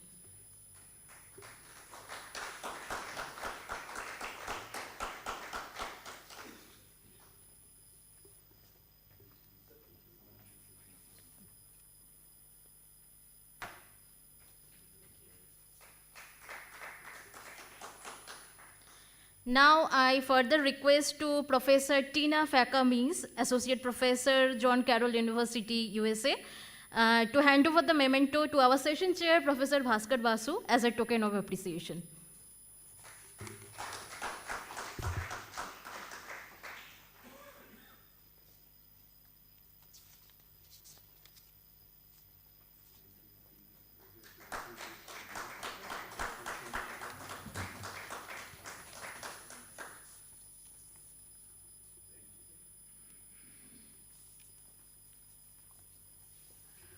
With this, we formally conclude the plenary session 1, Regenerative Production Services and Organization.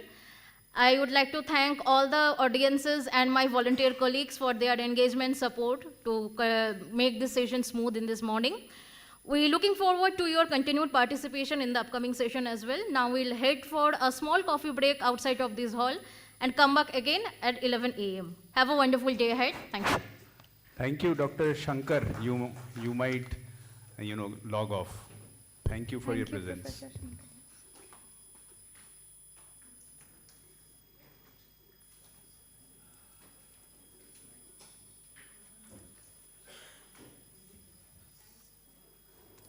Yes, ma'am. Yes. Yes, ma'am. Okay. Yes.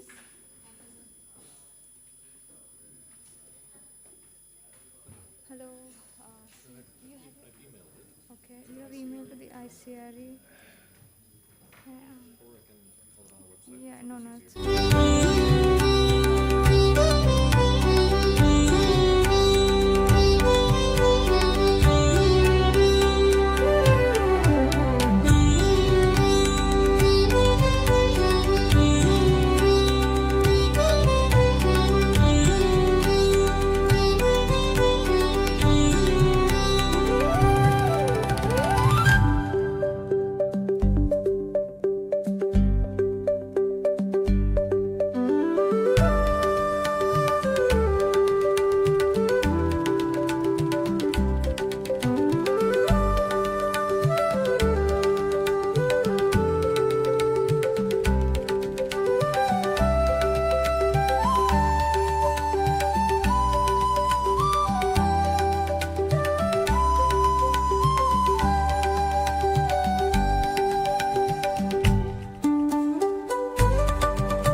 So let's begin our second plenary session on education, axiology, and methodology for regenerativeness. In the world of complexities of problems, regenerativeness could be a possible way forward. In our deliberations over the past 4 days, we have gained evidence-based knowledge of dimensions of regenerativeness and degenerativeness. Having a scientific knowledge is one thing, and clearly having clear goal and making the journey towards it is yet another. Therefore, having the right goal and a suitable roadmap perhaps set us in motion in this direction of regenerativeness. Today we have the experts in these fields of education, axiology, and methodology to enlighten and enkindle our hearts and minds to continue our deliberations on regenerative science. I take the privilege to introduce the session's discussant and chair, Professor Pavel Senkel, Dean of Academic Affairs, Prescott College, Arizona. He has over 20 years of experience in academic leadership. His recent work focuses on intersection of transformative learning, community, and ecology, aiming to build more regenerative and resilient educational futures. His current research envisions post-institutional futures of education grounded in relational ecologies, distributed learning, and regenerative networks of practice. Our speakers for the session, Professor Eisen Ray, President, International Federation of Systems Research. His research and scholarship are characterized by an interdisciplinary and collaborative focus spanning both the biophysical and social dimensions. He has contributed to the management and delivery of postgraduate program in systems thinking in practice and associated systems scholarship, contributed to the activities of applied systems thinking in practice. Next, we have Professor Tina Feka-Mies, Associate Professor of Marketing, Bowler College of Business, John Carroll University. Her area of research interest include applied statistics, business education at the margins, and social innovation research and social entrepreneurship. Dr. Feka-Mies serves on the board of Colleagues in Jesuit Business Education, the Macro Marketing Society, and leadership team of Refugee and Migrant Education Network. She is also co-founder of the Jesuit Friends and Alumni Network and serves as chair of Loyola Club Cleveland. And the final speaker, Naila Coelho, founder, Lieutenant General Sardesh Pandey Memorial Sahyadri Conservation Interpretation Center. This center works closely with the people on environmental and conservation concerns, safe land tending practices, and the education of children from forest communities through its Living with Forest program. Naila Coelho devoted considerable time to understanding the educational needs of agrarian, pastoral, tribal, and rural communities in India. As founder secretary of the award-winning volunteer organization Paryavarni, which plays a key role in policy intervention for the Western Ghats, a UNESCO World Heritage Site, further strengthened her commitment to ecological education. Her published work, recent one, include My Little Book of Butterflies. Now over to Professor Powell.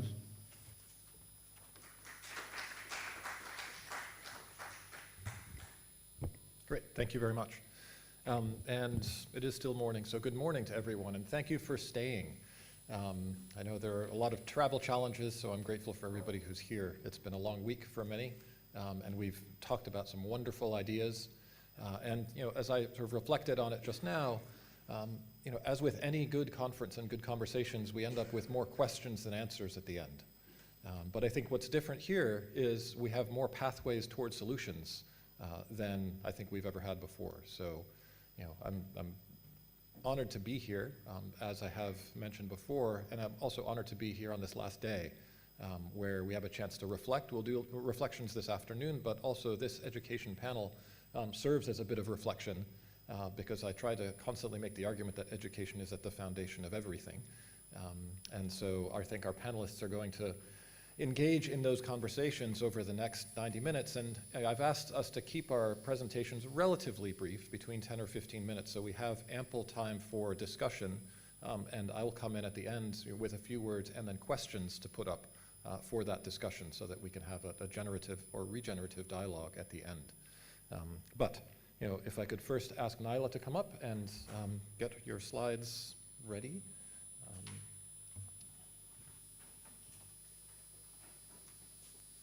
So, how will this work?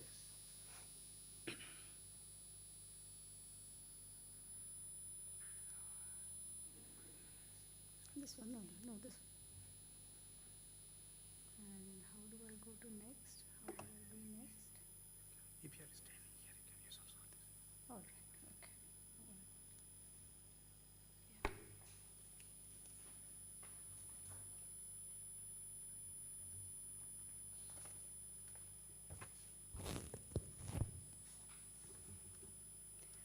Good morning, everyone, and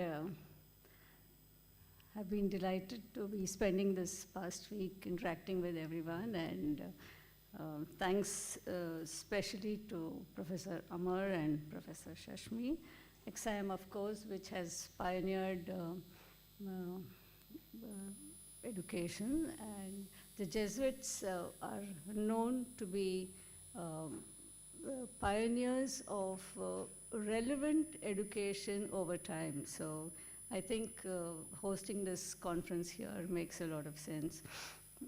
And of course, AIESS also.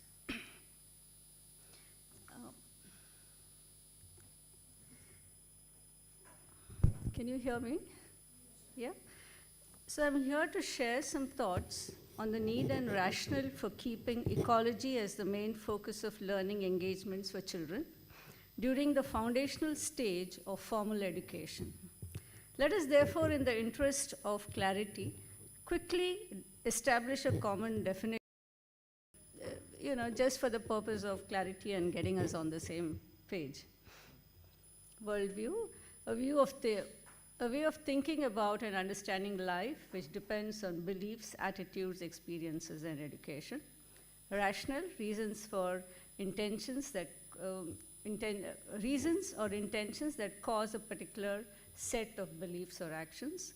Ecology, as we all know, is a study of interrelation of living entities to one another and to their immediate surroundings.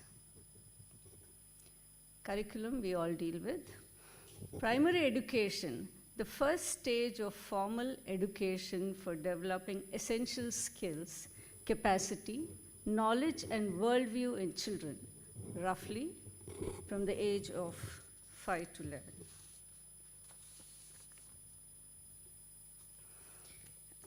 This has been the reason why everybody has been here, and just to get everybody, again, it helps to reiterate this again and again and again, because I don't think it's really sinking in.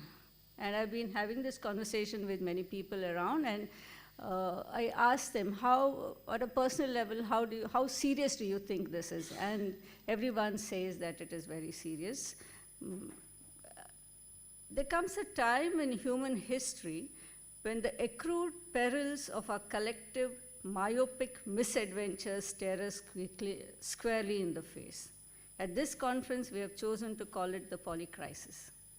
Essentially, it is the convergence of transgressing tipping points of several planetary biochemical and geophysical parameters beyond safe levels of recovery. That is important, it's beyond safe levels of recovery. We are also witnessing the imploding of society at global scale. Added to this is the juggernaut of technology, which is acknowledged by no other than Geoffrey Hinton, who got the Nobel Prize for Physics. He was actually very surprised that he got a Nobel for Physics. Okay? And what we need to take back from him is, I regret not spending more time with my children. This is a statement he made. And Ella, of course, thinks that we are cave people stuck in a modern world. So to put this in context very quickly, there has been a widening gap between technological space and psychological readiness on our part. And this gap has been growing wider and wider with the mechanization, industrialization, and now technological transfers. And the gap, if you can see, if they have extrapolated, and you see that it is in the next 50 years, is going to really go. So the rationale then to egg on carrying the yoke is optimism, hope, and our incredible potential for resilience. Can we then develop ethical and educational frameworks fast enough, and I emphasize fast enough, to bridge the gap at the global scale? It's obvious to perceptive parents and educators that young children look upon all things in their surroundings as living. Even those things that contemporary mainstream science and society insist are inanimate, we are familiar with the phase when children relate to everything in their surroundings as alive, having definite character. Very young children also do not see themselves as separate from their surroundings and from their immediate caregivers, especially so the mother. So the mother plays, and the family and the community plays a very critical role in the learning processes of young children. Unfortunately, adults, including educators, however, see this as a passing phase, appropriate only for young children, and that they must be helped to outgrow this attitude and accept that the world is composed essentially of dead, insentient matter. And the school curriculum continues to strengthen this thing. So these two innate characteristics of the livingness and the interconnectedness of in everything. So the best example I found of this within the classroom was in this little school in remote Bihar, where they have tried to bring this living systems worldview literally into the classroom. It's such a beautiful classroom to walk into and learn. And on the other slide, here are children trying to play this game of a web of life. And that, I think, is a good beginning to start, where children can understand that everything is connected. It's a very common game that children play, and Pavel is nodding his head. So I think as shoemakers, it's part of trying to understand how everything is connected.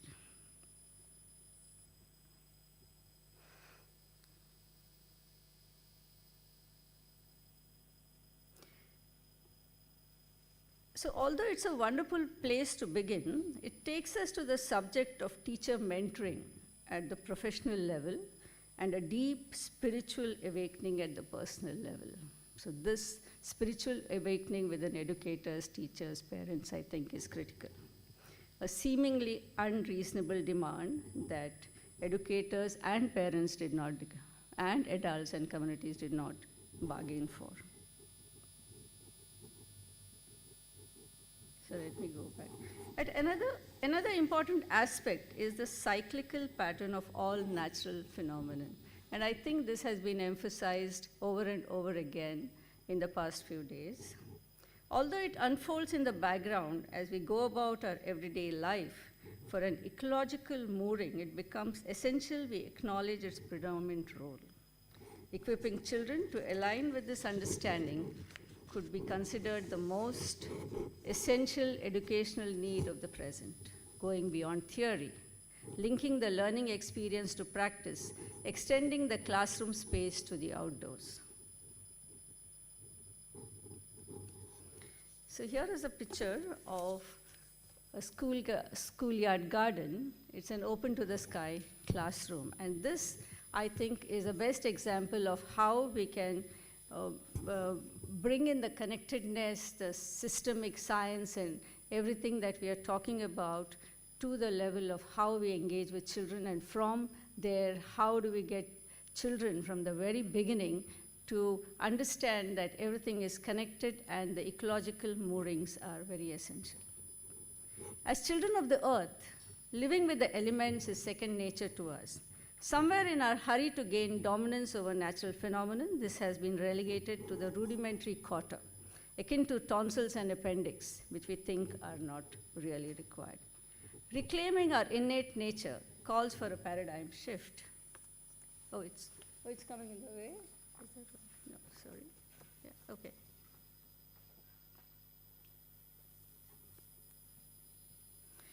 Calls for a paradigm shift towards an ethics of permanence, which is based on aligning our life and learning as best we can to nature's round and its cyclical pattern. So nature's round is not new. It was promoted by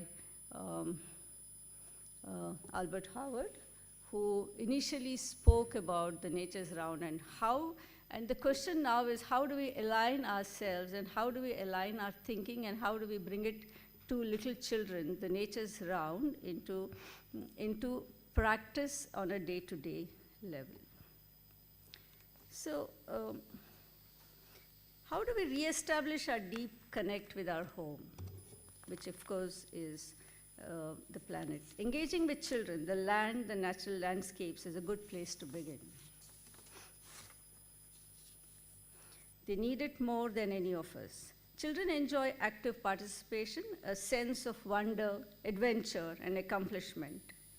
Internalizing is a matter of practice, repetition, and positive feedback loops. Young children learn best when it is perceived as play. Older children thrive on accomplishments and appreciation. It becomes essential to bear this in mind as educators and adults. Much unlearning and recalibration in our habits and lifestyles is expected of us simply because children learn from observation and imitation as much as they do from actually doing things themselves.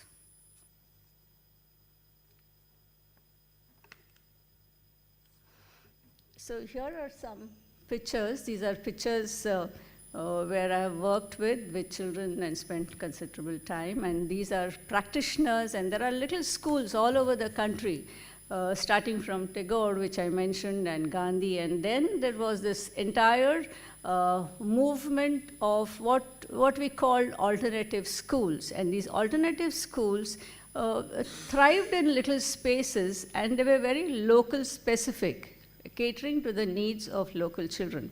So this is a very interesting picture, and this is the harvest from the garden. And the next one, as they were looking into the garden, they found little bugs in that little pot. So someone went running and got a magnifying glass, and they're all wondering what that bug is. So this is how learning happens, and I think if we can make it a smooth process and keep the curiosity alive in children, then slowly what happens is the ecological moorings begin to become second nature for children. So you move from theory to practice, what we do. And in Indian schools, it's all theory and very little of practice.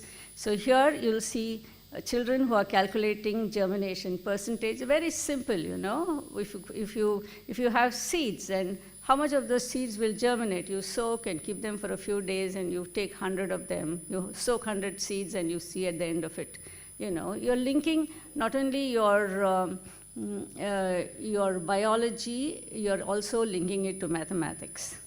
And then you are taking field notes, and then there are some instances when you come back to the classroom, of course. And there are life lessons.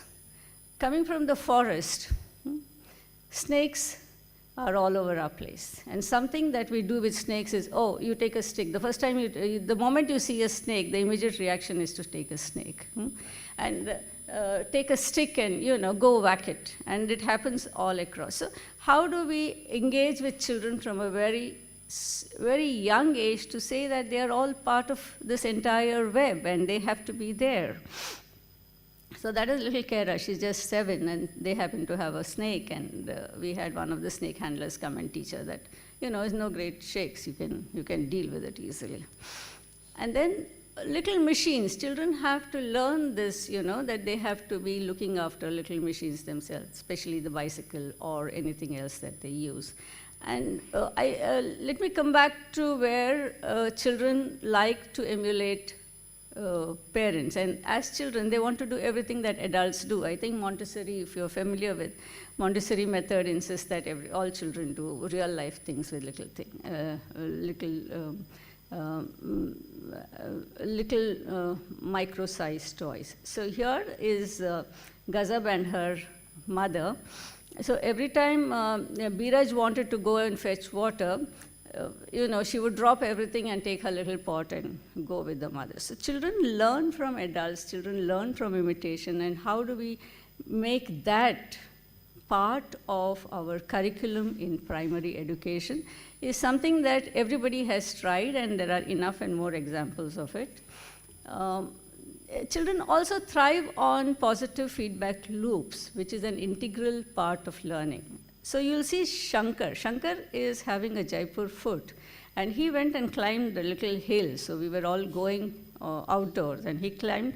And so there is immense resilience in children. They are able to bounce back, okay? And if we can nurture that in children, then, you're preparing them for the future. And here is, I forget her name, but she was there, she was given an assignment. She said, and the master told her, don't move till you finish that. It was a little assignment, and then what happened was, the moment she finished it, she went swinging, she said, hey, I've got it.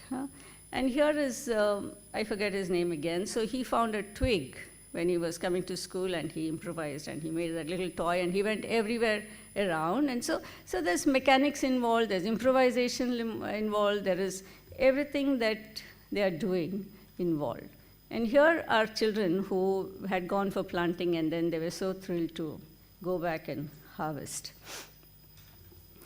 So coming from a place where I have worked and interacted with little children and schools for quite some time from various backgrounds, we put down what we thought was the best way that children can have a curriculum would be to move the classroom to the outdoors, and the best place one can see is the schoolyard garden.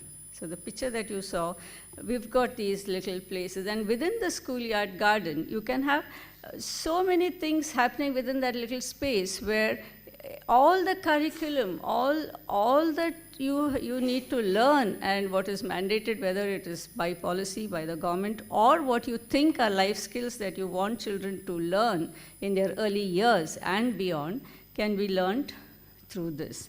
So you'll see the numbers, and And this is downloadable, you can take it freely from the net, and there's a book called Tending a Schoolyard Garden. So you just write that and it'll come down, it's a free download, and you'll also get this illustrated sampling. Just to, there is a concrete fence, there's a blackboard, there are pumpkins on top, and then there is sunning of pickles, and then there is the vertical garden, then there's a little differently abled boy who can also do these things. So linking all this to the outdoors becomes very important if we are trying to get children to grow up from the very beginning with sound grounding in the ecology of the place.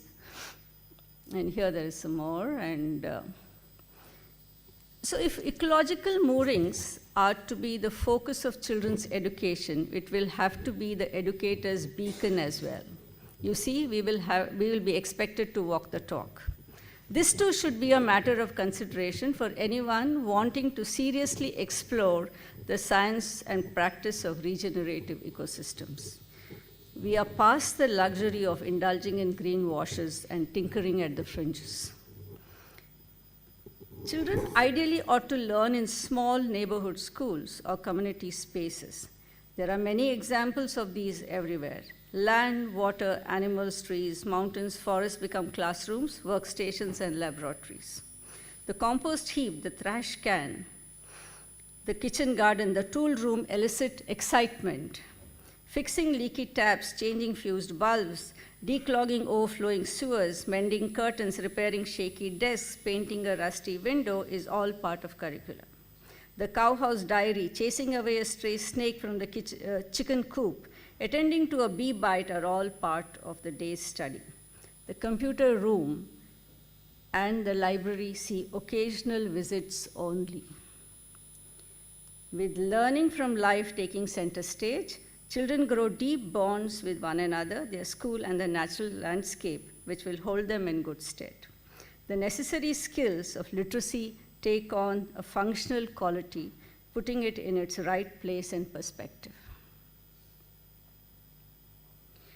So some of the things that have evolved from these discussions and elsewhere also is that not only in schools and primary education, we are at a stage where I think all learning spaces and ecology and learning institutions across board should make land work mandatory, and it should be part of the mandatory classroom exercise or mandatory courses that they have to take.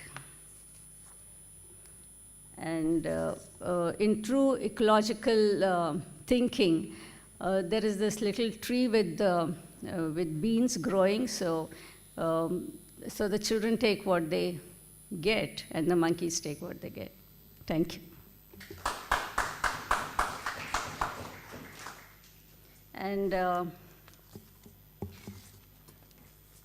what I've realized that I think all of us should start writing for children. Yeah, thank you.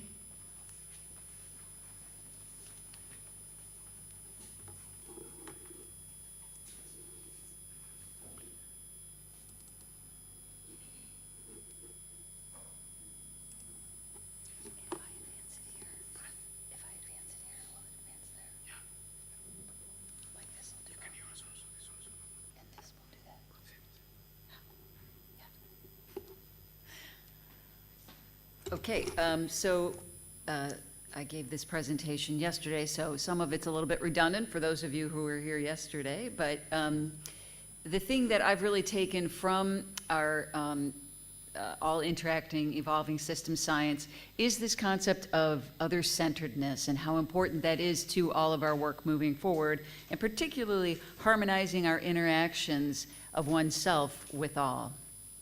So there's been some regenerative seeds planted these past few days here. What's really stood out for me is Professor Prajapatiks, his being a student of Sen, saying, if not for profit, then for what? You know, and we have to think of profit as mind, body, and spiritual profit. And measuring our progress as the difference that between what we say and what we do. And where do we want to be as a consortium within 5 years? And where can we really start now?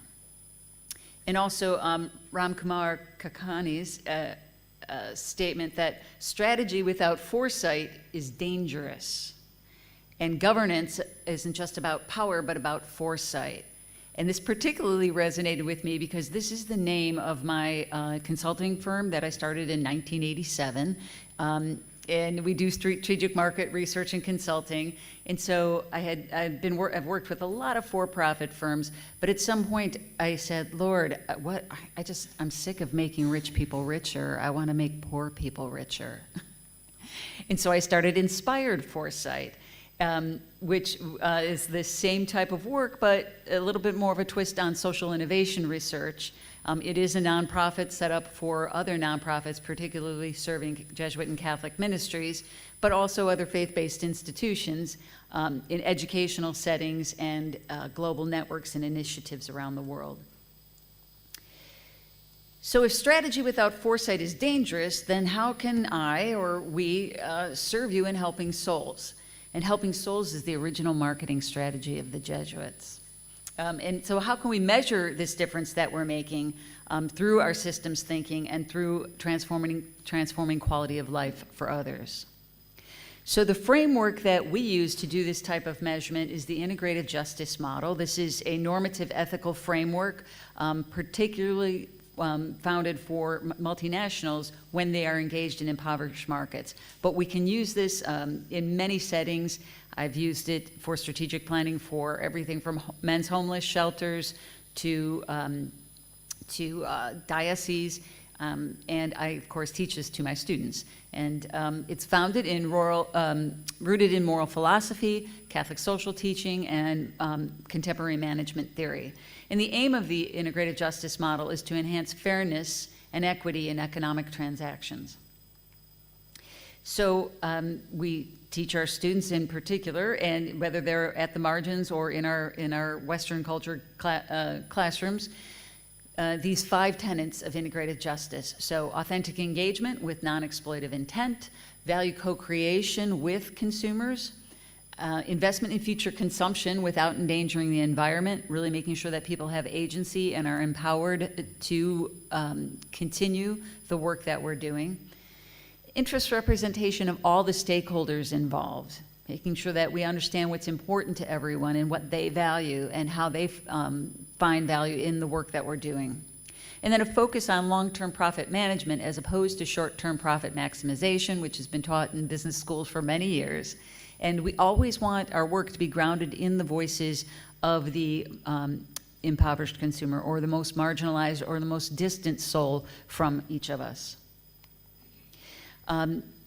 Social and solidarity economies are one way that we can look at regenerative ecosystems and the work that we're doing. I was encouraged to particularly look at the co-ops. I haven't done much research amongst the co-ops yet, but this conference has given me new opportunities there. But the particular focus that I want to highlight is the interdependence between individuals and a society. In making sure that we're allowing individuals to feel that they can enhance the lives of others.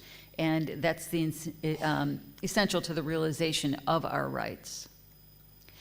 So I'll take you through a couple examples of educational opportunities that we're working on.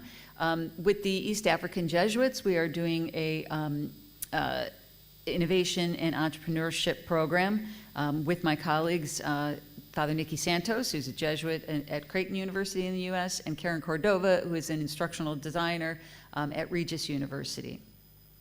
And we really focus on relationships. In the program, it's a 6-month program. We have weekly facilitation. It's hybrid, online and in person. They meet 1 or 2 weekends a month in person at the center in Molo, Kenya, which is, this is all part of the proposed Hekima University, which will be the first African Jesuit university in Africa. And again, we teach these same frameworks, the integrative justice model, Catholic social teaching, as well as the SDGs. And now we will have a new layer of regenerative ecosystems within the context of our innovation and entrepreneurship program. Students pay about $30, comparable to $30. We make sure that they understand their commitments to their communities, and they're focused on respect for human dignity, working toward the common good in solidarity with one another. Their projects have included things such as the mobile mental health clinic, chicken rearing, organic farming, and an internet youth center. So one thing that we really want to do is measure the extent to which our interventions are transforming quality of life for the people that we serve. And this can also be a tool for policymakers. Again, we talked about how to measure the impact that we're having, the difference that we're making. So in this application, this is with our students of the Innovation and Entrepreneurship Program. They simply fill out a survey tool that we've created that any of you can adapt for your work and in your settings, and I would love to do that and do some research with you. But the key elements are understanding the different drivers of each of the tenets of integrative justice. We do this through multiple regression analysis. Students are just rating on scales from 1 to 10 the way that they feel about or agree with different decision principles of the tenets of integrative justice.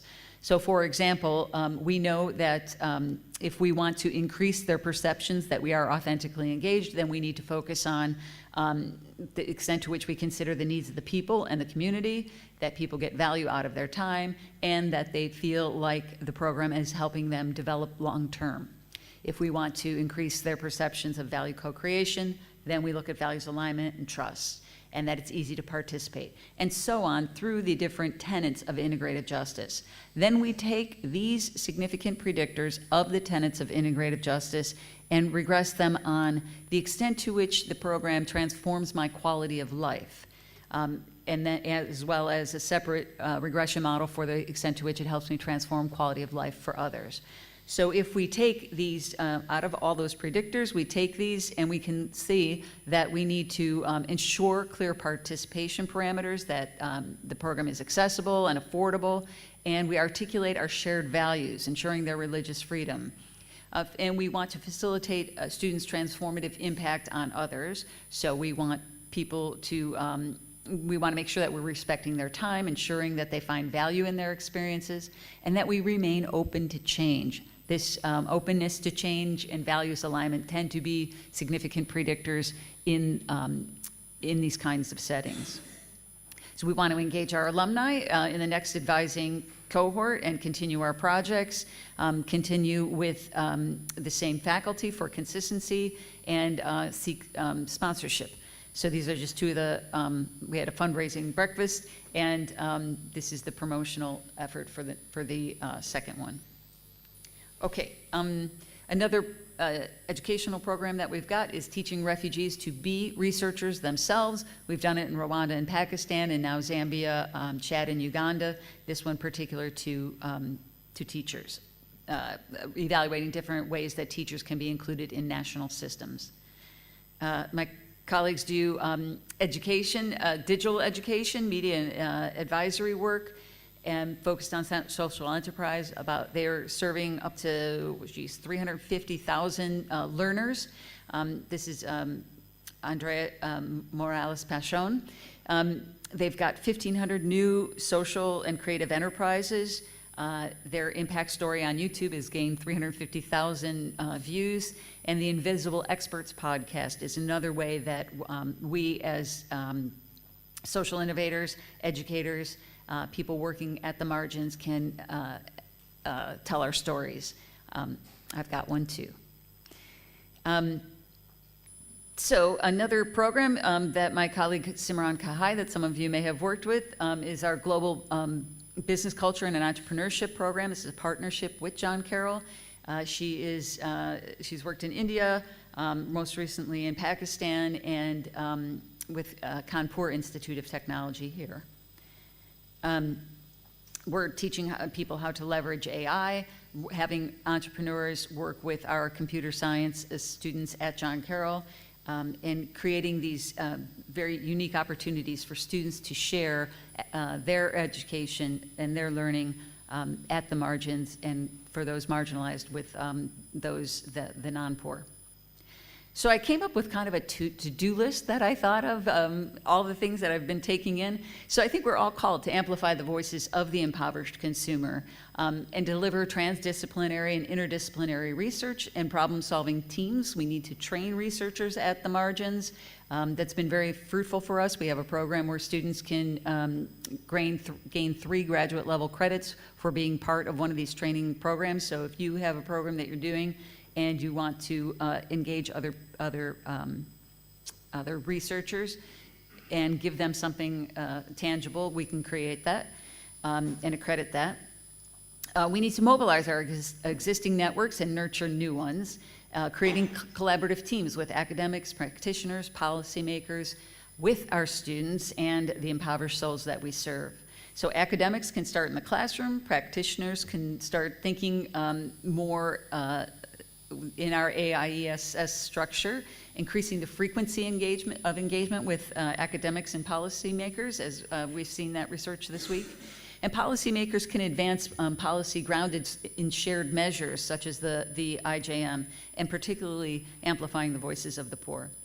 And then we need to collaborate to deliver this shared voice of all interacting, evolving system science with our youth, and engage youth and young adults in experiential learning with one another. So reach, listen, teach, and advocate with the brightest of the poorest so that they can lead others. This is just our social innovation research lab. If any of you are interested in engaging in these projects, there's lots of ways that we can do it, making sure that if you're an academic, that the work is, we can assure learning and tools. And we're also creating tools to do this type of analysis so that the poor don't necessarily have to have SPSS or more complex technology. So hopefully we can come up with, we're working on apps to make that possible for them. So we invite you to join us with your visions of regenerativeness.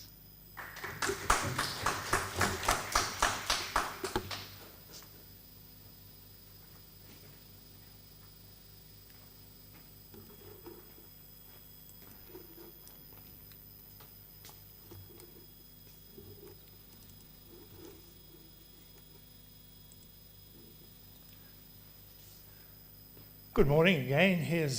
I'm back again. Thank you for the opportunity to talk in this topic, which has, of course, been my lifetime's work in many ways, and so doing it justice in a short period of time is going to be difficult. If you do a Google AI search on regenerative practice or regenerative practicing, this is what Google AI delivers to you.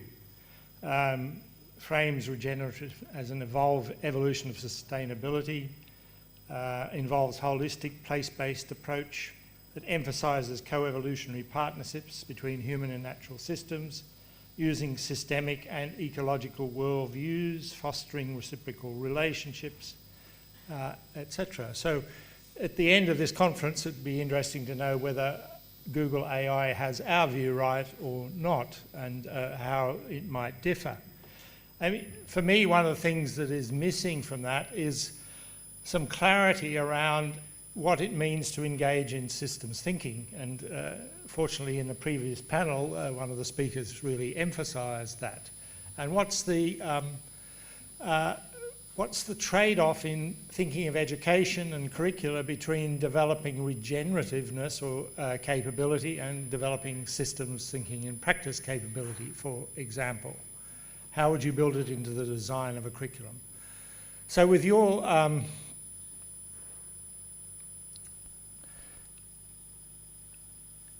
but to build any curriculum, you need to understand learning. And we've talked about theories of change a bit this week, but we haven't talked specifically in the venues I've been at about our theories of learning. And I think that's something that ought to be brought into the open. I mean, this set of slides shows a whole set of different ways of imagining or enacting learning, from the one of pouring knowledge in, and this is in the Belgian town of Leuven, famous for its beer, and this is it's also a famous university, and you can imagine what the statue says, because not only are they tipping it in, it's coming out somewhere. So we can make a mockery of learning, or we can really engage with it. And for my own part, my own commitment around learning is to understand learning as a social theory of learning. Learning is not something that can happen outside social relations. With your indulgence, I'm going to show a animation developed for our master's program at the Open University.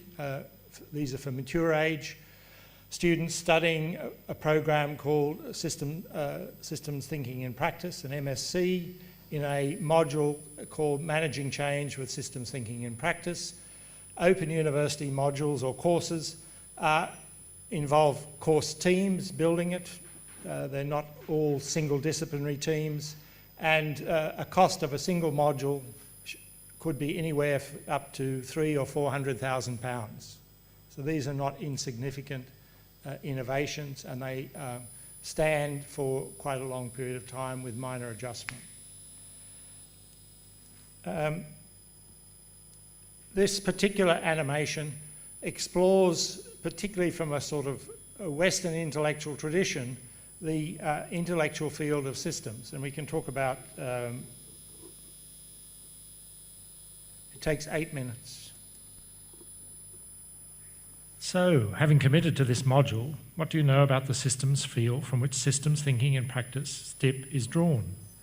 Terms like physics, biology, or philosophy have been used to refer to an intellectual or disciplinary field. This animation explores your appreciation of the systems field, where you draw boundaries around the field, how it is institutionalised, what future trajectory do systems have, what are some of the approaches used in the field, and who are the practitioners who have made the field. I will use the term field as in the broad notion of a field of study or scholarship. Where STIP is put into practice, I will call that a domain of practice in which an approach or approaches might be used. Part of the systems territory can be found by scanning the book Systems Thinkers. This reference book can support you in adding depth to your understanding of systems ideas and to explore where the users of STIP have come from. By the end of the module, you should have developed a general overview of systems' intellectual traditions and be familiar with the ideas and influences of several of the main These thinkers. are all books produced at the Open University. If these biographical study over accounts 50 and years. extracts of authors' writing capture your interest and you have time to read more, a deeper engagement is likely to be useful in your overall understanding of STIP. You will not be able to study the material in Systems Thinkers in detail within the study time allocated to this module, but it is useful to have as background material. This animation is one of many ways of understanding the systems field. It unpacks material that can be found in Chapter 2 in Systems Practice. It is my take on the field, designed as a form of trajectory diagram that accounts for many contemporary systems and cybernetic approaches that exist in the public domain. It is important that the figure around which this animation is built be understood as a heuristic device, not a definitive map of the entire field. A heuristic device is designed to facilitate conversation, inquiry and learning. Like all models, this one has some limitations which are explored in my book, Systems Practice. There is no right way to depict the different systems lineages, and each depiction possibly says as much about the author of the heuristic as the systems field itself. This animation builds up a heuristic that is best read from right to left. It begins with a set of contemporary systems and cybernetics approaches which are written about, put into practice, and sometimes taught. I now use the term cybersystemics in this heuristic to talk about the field. This term is a boundary expansion, one that expands to include both cybernetics and systems, and as you'll see, complexity as well. Some names of people, STIP practitioners, associated with particular approaches and lineages have been added, though the choices are far from comprehensive. For example, there are some systems scholars and practitioners from various parts of the world not in the current version. These could be added. If one does a search, all of the systems approaches listed in this part of the figure can be found, with a reasonable literature associated with each. All of these approaches build on prior systems scholarship, a set of different lineages. On the left, formative clusters are identified that have given rise to these contemporary systems approaches. The first is practical holism, inspired by the work of Jan Smuts, a South African writing in the early part of the 20th century. The second is general systems theory, or GST. One of the champions of the field was Ludwig von Bertalanffy, a biologist who was concerned that science was losing sight of the properties of whole organisms, was becoming too reductionist. GST was a project to build a general theory of systems that applied across different disciplines. The next is operations research, or operational research in Western Europe, which developed as a field during the Second World War when complex logistics operations had to be planned and managed. Cybernetics is the next major influence. It comes in two forms, first and second order cybernetics, and is the field in which complexity science had its origins.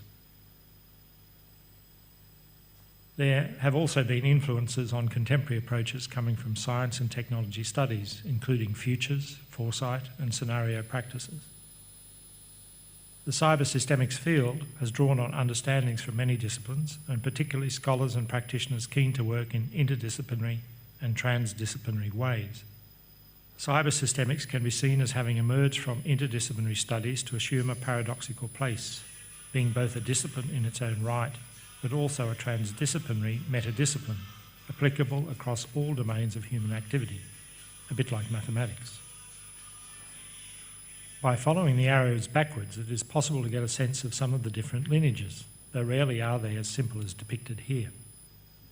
It is not possible to describe all these influences or approaches in detail, but it does capture a way of understanding the systems field.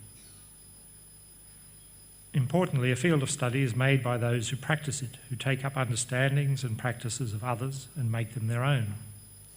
Practitioners also add to what has been done before and thus generate new approaches.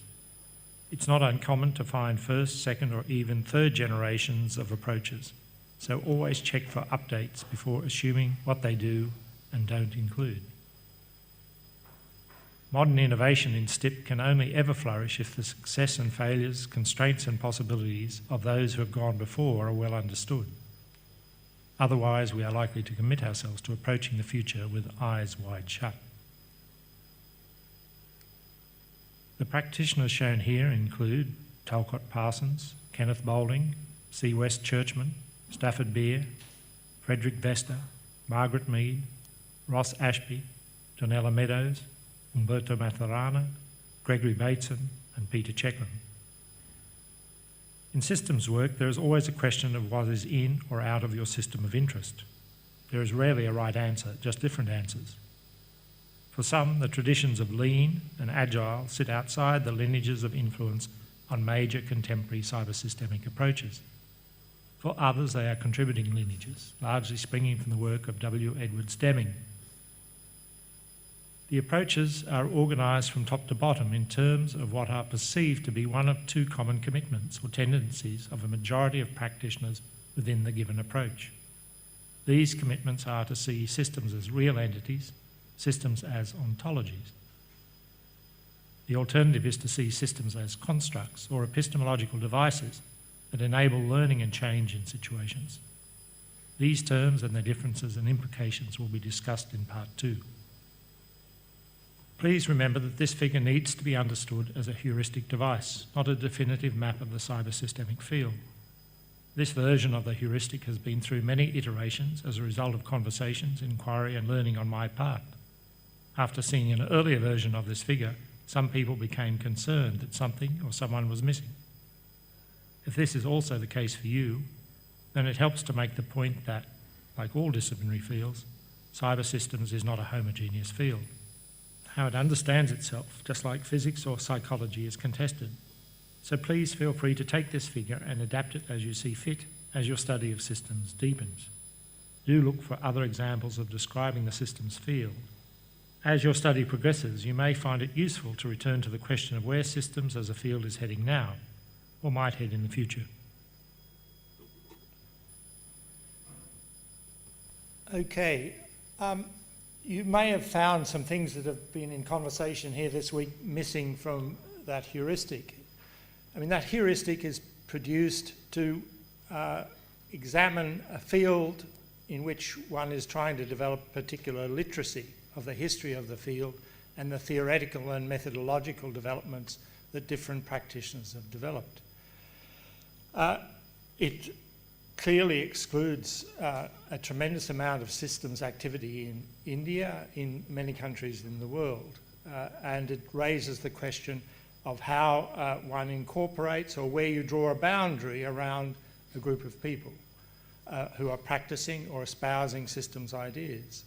It also doesn't take into account or express those of us who regard ourselves as systemically aware or having systemic sensibilities about situations. And that's a generalized nature of our own being. So it's not concerned about those things, nor is it necessarily concerned about all of the practitioners and the way they put themselves into practice. Although such things would be possible to explore and expand in a curriculum.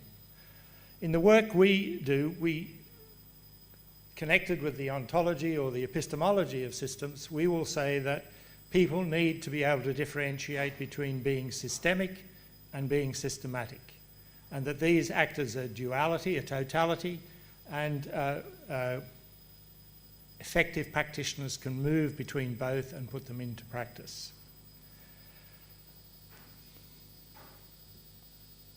In my own work, I'm particularly been influenced by the work of what's called the Checkland, the Open University, Applied Systems, and second-order cybernetics.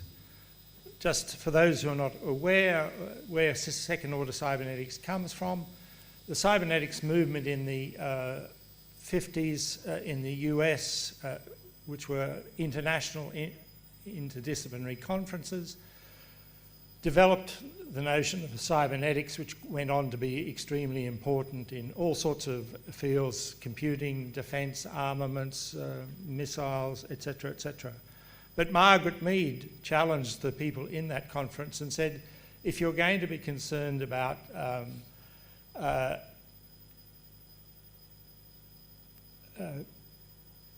the cybernetic relations and feedback, you've got to ask who is the observer who's doing the observing. Who is the person who constructs the system or names the system? And that becomes a really critical issue in differentiating between the everyday use or the naive use of an ontological claim about a system, or the purposeful use of the concept system to try and effect change.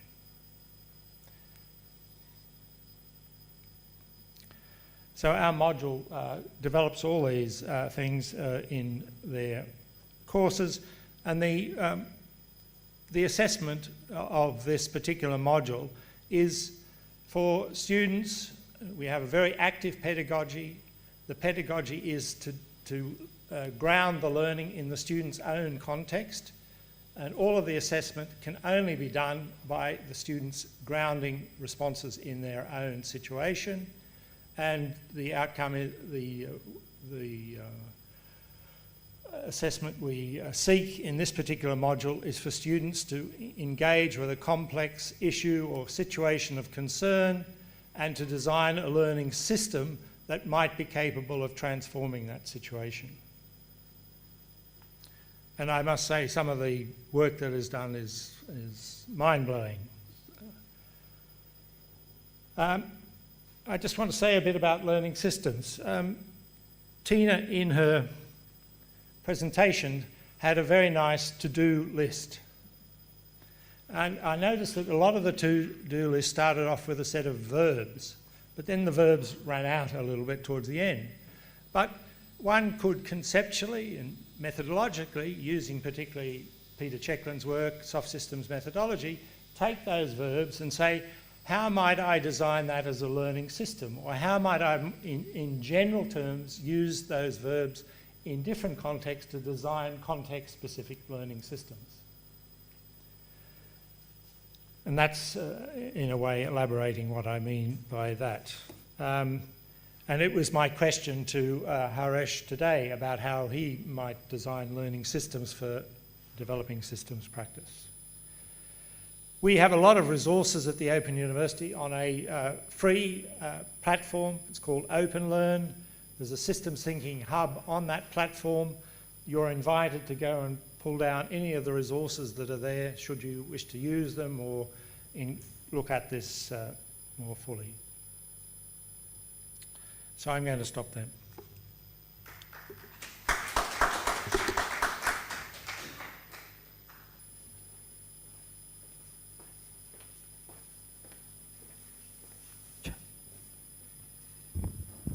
Great, thank you. Thank you, Tina. Thank you, Ray. Thank you, Nyla. And thanks, everyone. I just want to call up, I have one slide, so it's here somewhere. Thank you. So I wanted to start, I only have one slide, which I'll show toward the end, because we really, and I will try to be brief, because I know we have 22 minutes before lunch, and I'm trying to be prompt. So I wanted to talk a little bit about just some framing, and then some specific experiences, which I think will be helpful. And I really appreciated the specificity of some of the experiences that we're talking about here, because we're talking about theory a lot. My whole paper the other day was entirely theoretical, so much so that a student came up to me and said, "I don't really understand anything you said. Can you please explain it better?" And I said it in a couple of words. I said, well, if you had just said that, that would have been much clearer. So I'll try to just say that this afternoon. I am the Dean of Academics at Prescott College in Arizona, where I've been for 2 years. Before that, I was head of Schumacher College in Devon in the southwest of England for 5 years.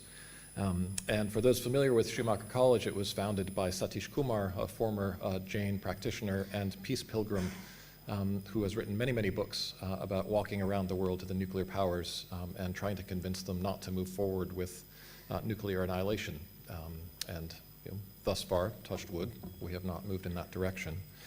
But the foundation of Schumacher College, based on the principles of E.F. Schumacher, the economist, who talked about small is beautiful, and using appropriate technologies. So again, we've heard quite a bit about us developing solutions and then finding problems for those solutions. So Schumacher would very much say, we need to embrace what the challenges are and then find our way to them.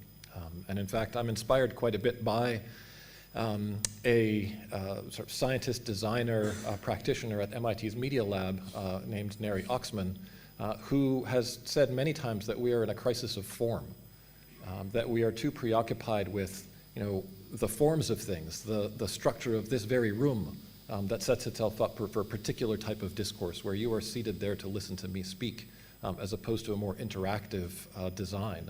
So everything from architecture to looking at ecological systems, the way that we engage in classrooms, the way we engage in governance, the way that we build curriculum, are all tied to form. They're preoccupied with that. And we need to let loose those ideas of form and move into a practice which is grounded in the doing of things and in the experience of things.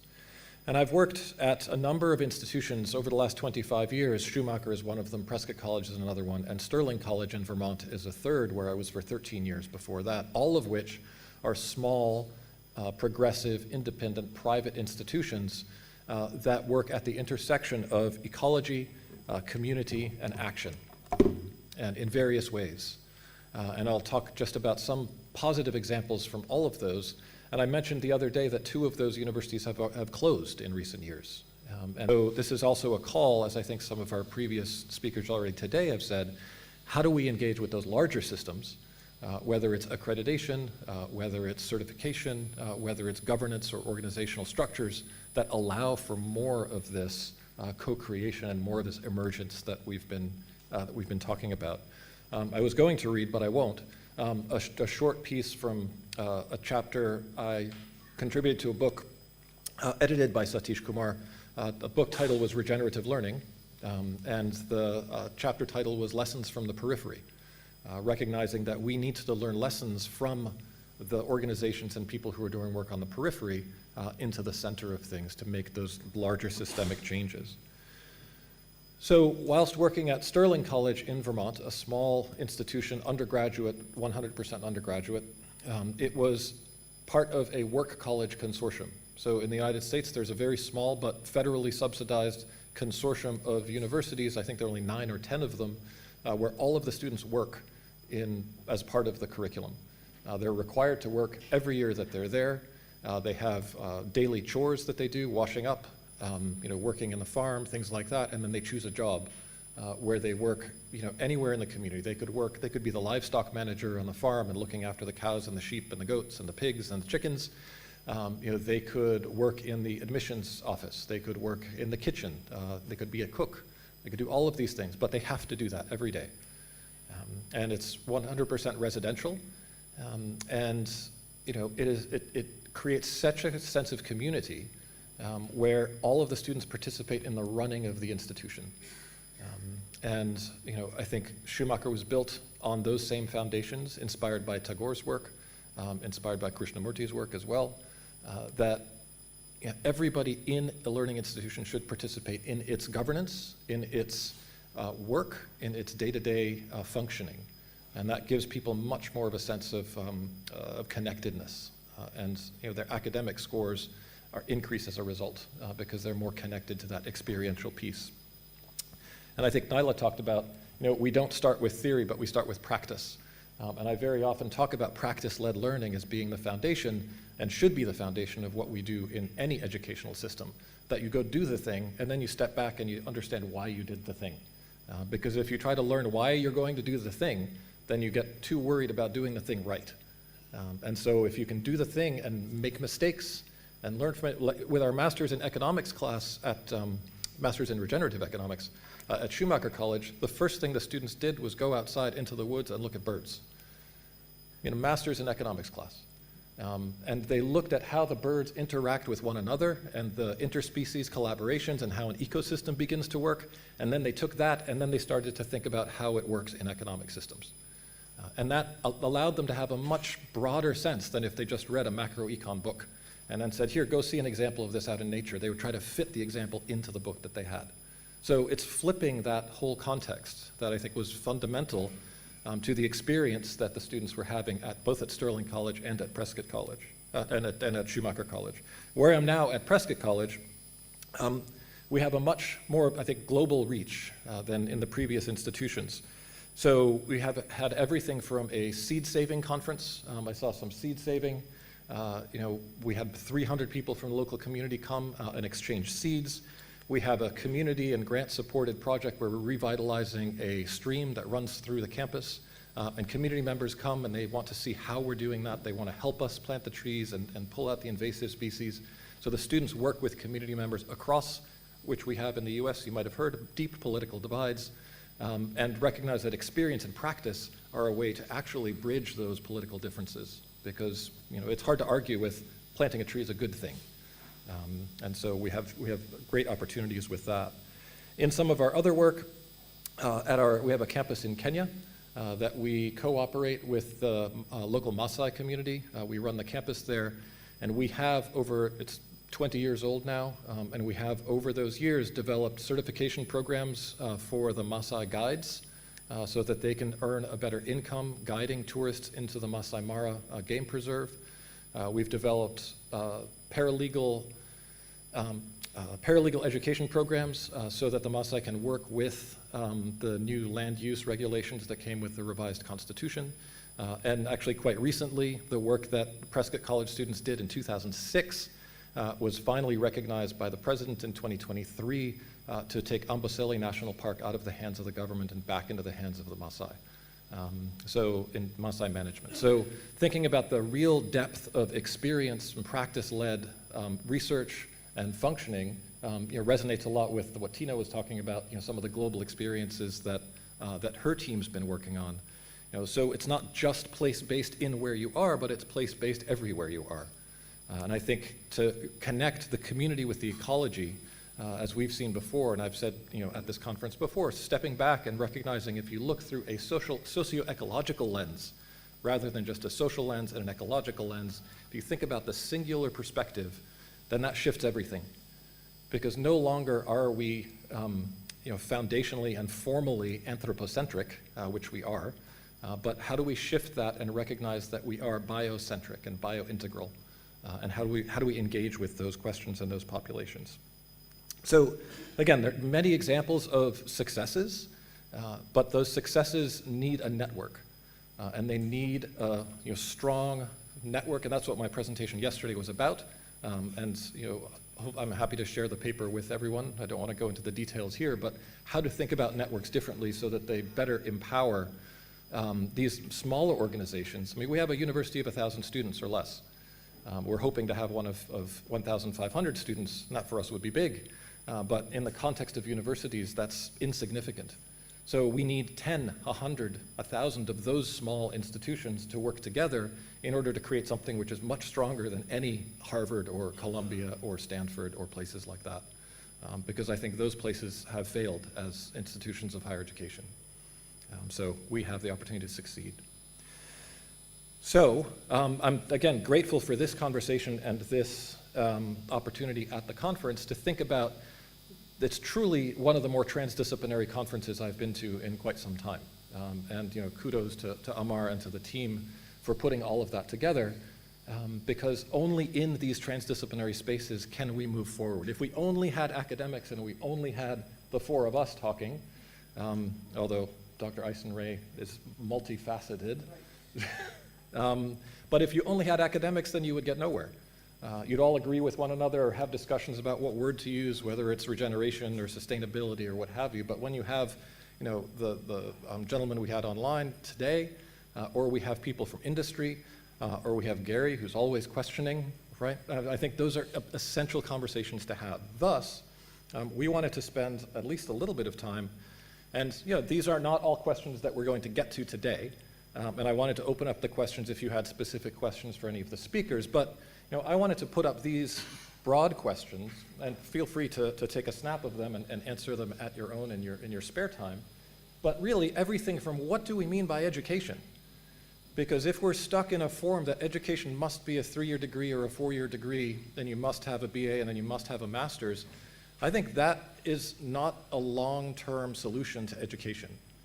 I think education needs to look at micro-credentialing, it needs to look at flexible entry points, it needs to look at all kinds of different opportunities for what is it that we want students to do, to become good citizens, to become democratically engaged, to become sort of civically engaged. They need skills, yes, but what's the best method to transfer those skills to students? And then I won't read all of these, but everything from that to how we design living systems education at scale. So how do we scale up through these relationships, through distributed networks, all the way through to, what's one thing we can do? If everybody in this room took away from this conference one thing, one actionable item that they could put into practice, and we continued to communicate after this conference, imagine the power we would have. So I'm hoping that we're able to do that. But I'm going to stop there, and if anybody wants to tackle any of these questions, or if anybody has questions for our panelists, we have about 10 minutes. Thank you.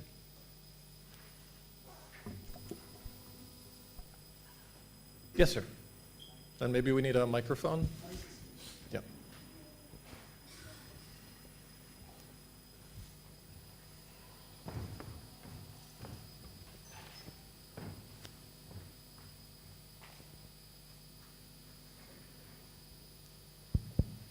Yeah, first I have some comments on Naila's presentation. And I appreciate, it's an excellent presentation with the slides. But there are some missing links. What I mean, you see, some of your major points which you discussed in the presentation is very much there in the National Education Policy 2020. You can also make a kind of a critical assessment based on your methodological framework. This is number one. And number two, I do appreciate that there you made a comment. Look here, a combination of botany and mathematics. I appreciate that. But when you apply the photo voice research or photography, it may have some kind of a negative impacts if you are very, very deliberately selecting the photographs. I can give you 2 examples. One photo I have seen that there.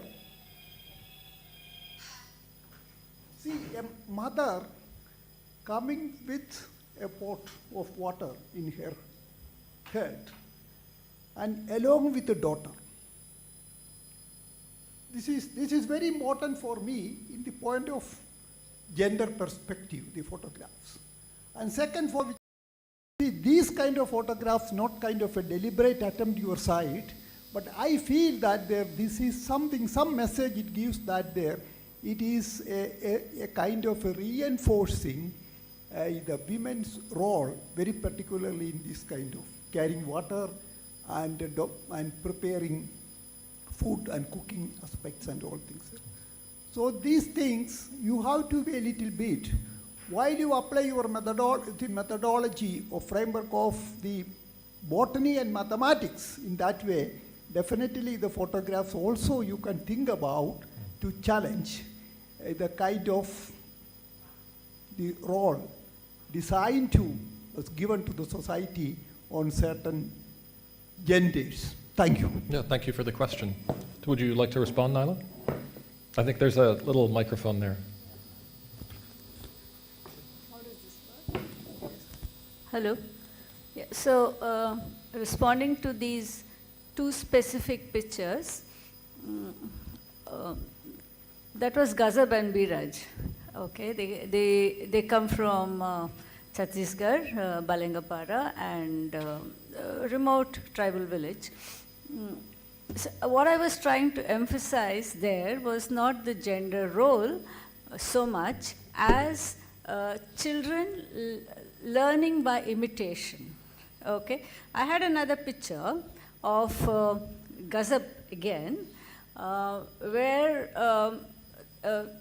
there was a classroom scene, and her father was teaching, all right? And she insisted that she also teach, okay? But the picture was not very clear. So what she did was she took this chalk and she went on and on and on the floor, trying to do her own way of teaching. But the photo was not clear, so I didn't pick that. And interestingly for Gazab, what happened was, she was there on the floor, and the teaching was happening on the floor, and it's a very interesting picture. So she went to the corner and didn't realize that she could go further, you know, with her teaching. So she progressively climbed up and up with her feet, and she was almost upside down doing her teaching. So it's not so much about, it's a very interesting, lovely picture. I keep looking at it on and on. That is not specifically to point at gender roles, but just to show that children learn by imitation. You know, that was the emphasis. And that was the best picture I had. And, yeah. Absolutely, I agree with you. Yes. That point is right. Yeah, but I take your point that the gender, you know, it comes across as, you know, these gender-specific roles. Yeah. And the other one where Biru's mother, Uddhava, was cooking. So they are pastoral communities, and generally what happens is with pastoral communities is they move early morning. So I happened to be there when they were packing up, and Uddhava was busy making everything to get everyone ready. And Biru wanted to also cook, and the mother said, "Not today, okay? Don't cook today. I have to do it in a hurry." So this, you know, the gender thing. So Biru otherwise, you know, is pottering around and making those little rotis with the mother. So to get him this side, what I said, okay, let's try and draw your mother. So that was me trying to, you know, distract him from, you know. So although I take your point that, you know, it can be misread as, you know, gender, you know, emphasizing on gender. Huh? Yeah. But, thank you. Yeah. Thank you. I want to make sure we have time for any other questions there might be, and I see two in the back. Okay. Thank you very much for all the insights. My question is to Professor Tina.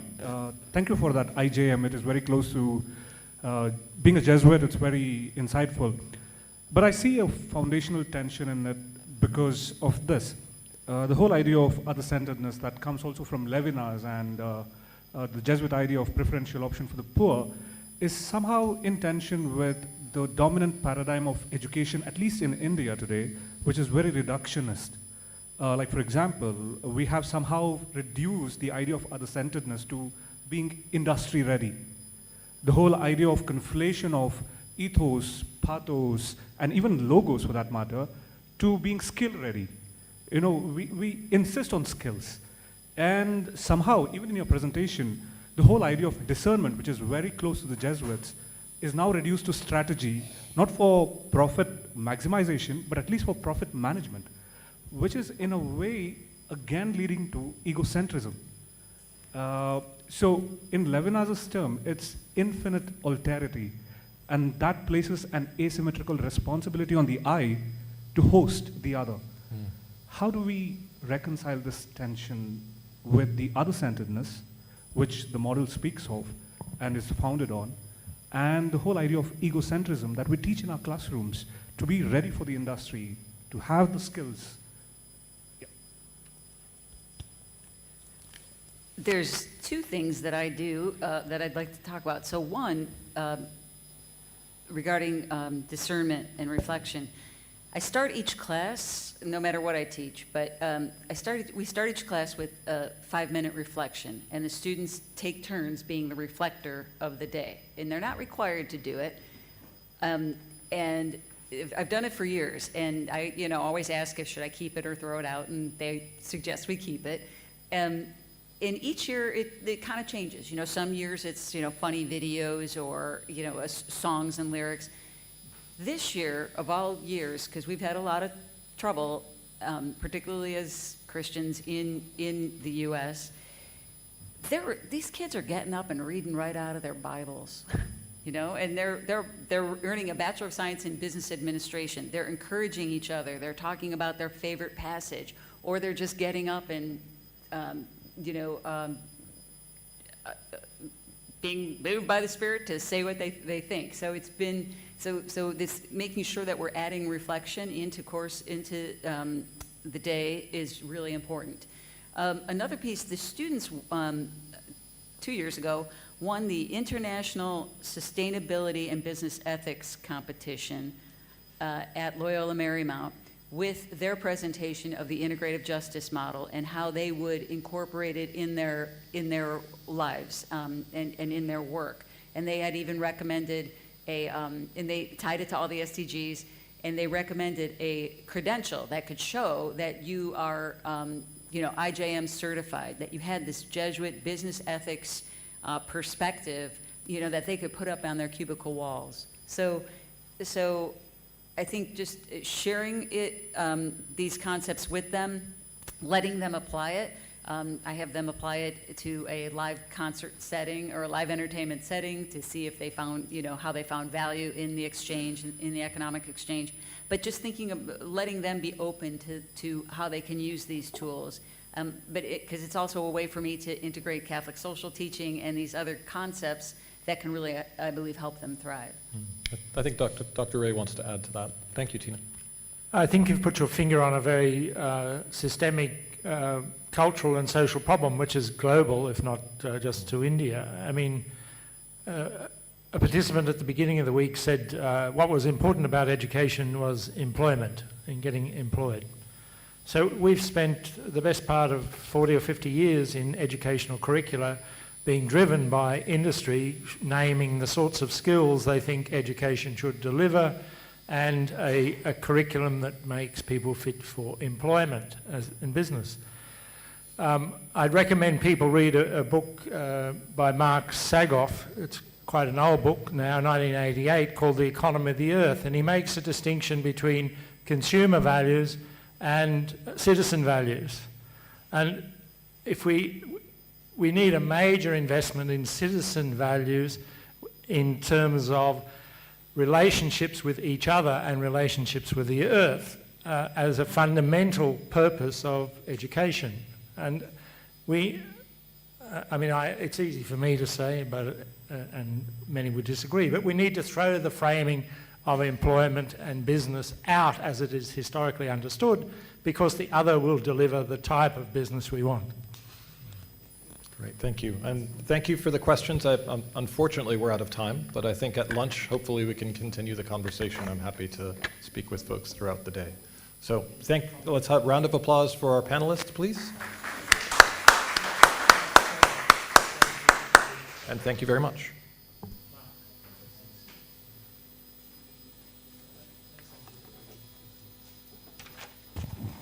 Thank you, Professor Powell.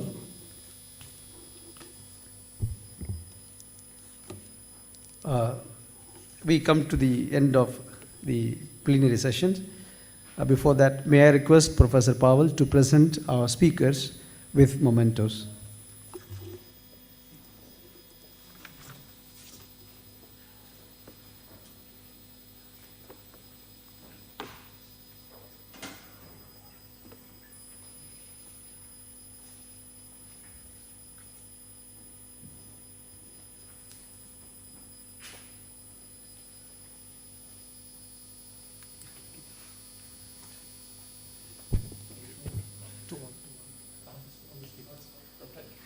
to all the speakers.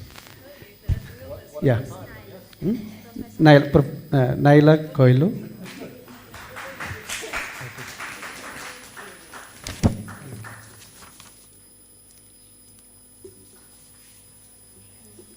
Professor Eisen Ray.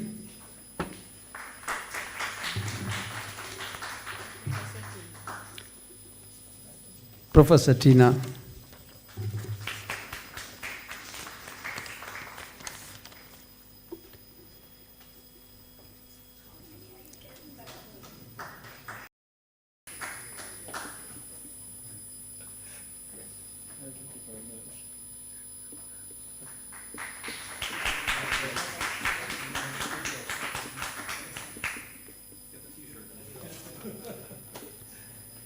Thank you, Professor. With this, we formally conclude the plenary session. We shall meet after lunch break here for the valedictory sections at 2. Yes, we can have a group photograph.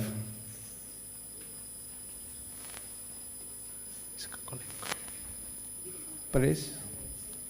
Yeah.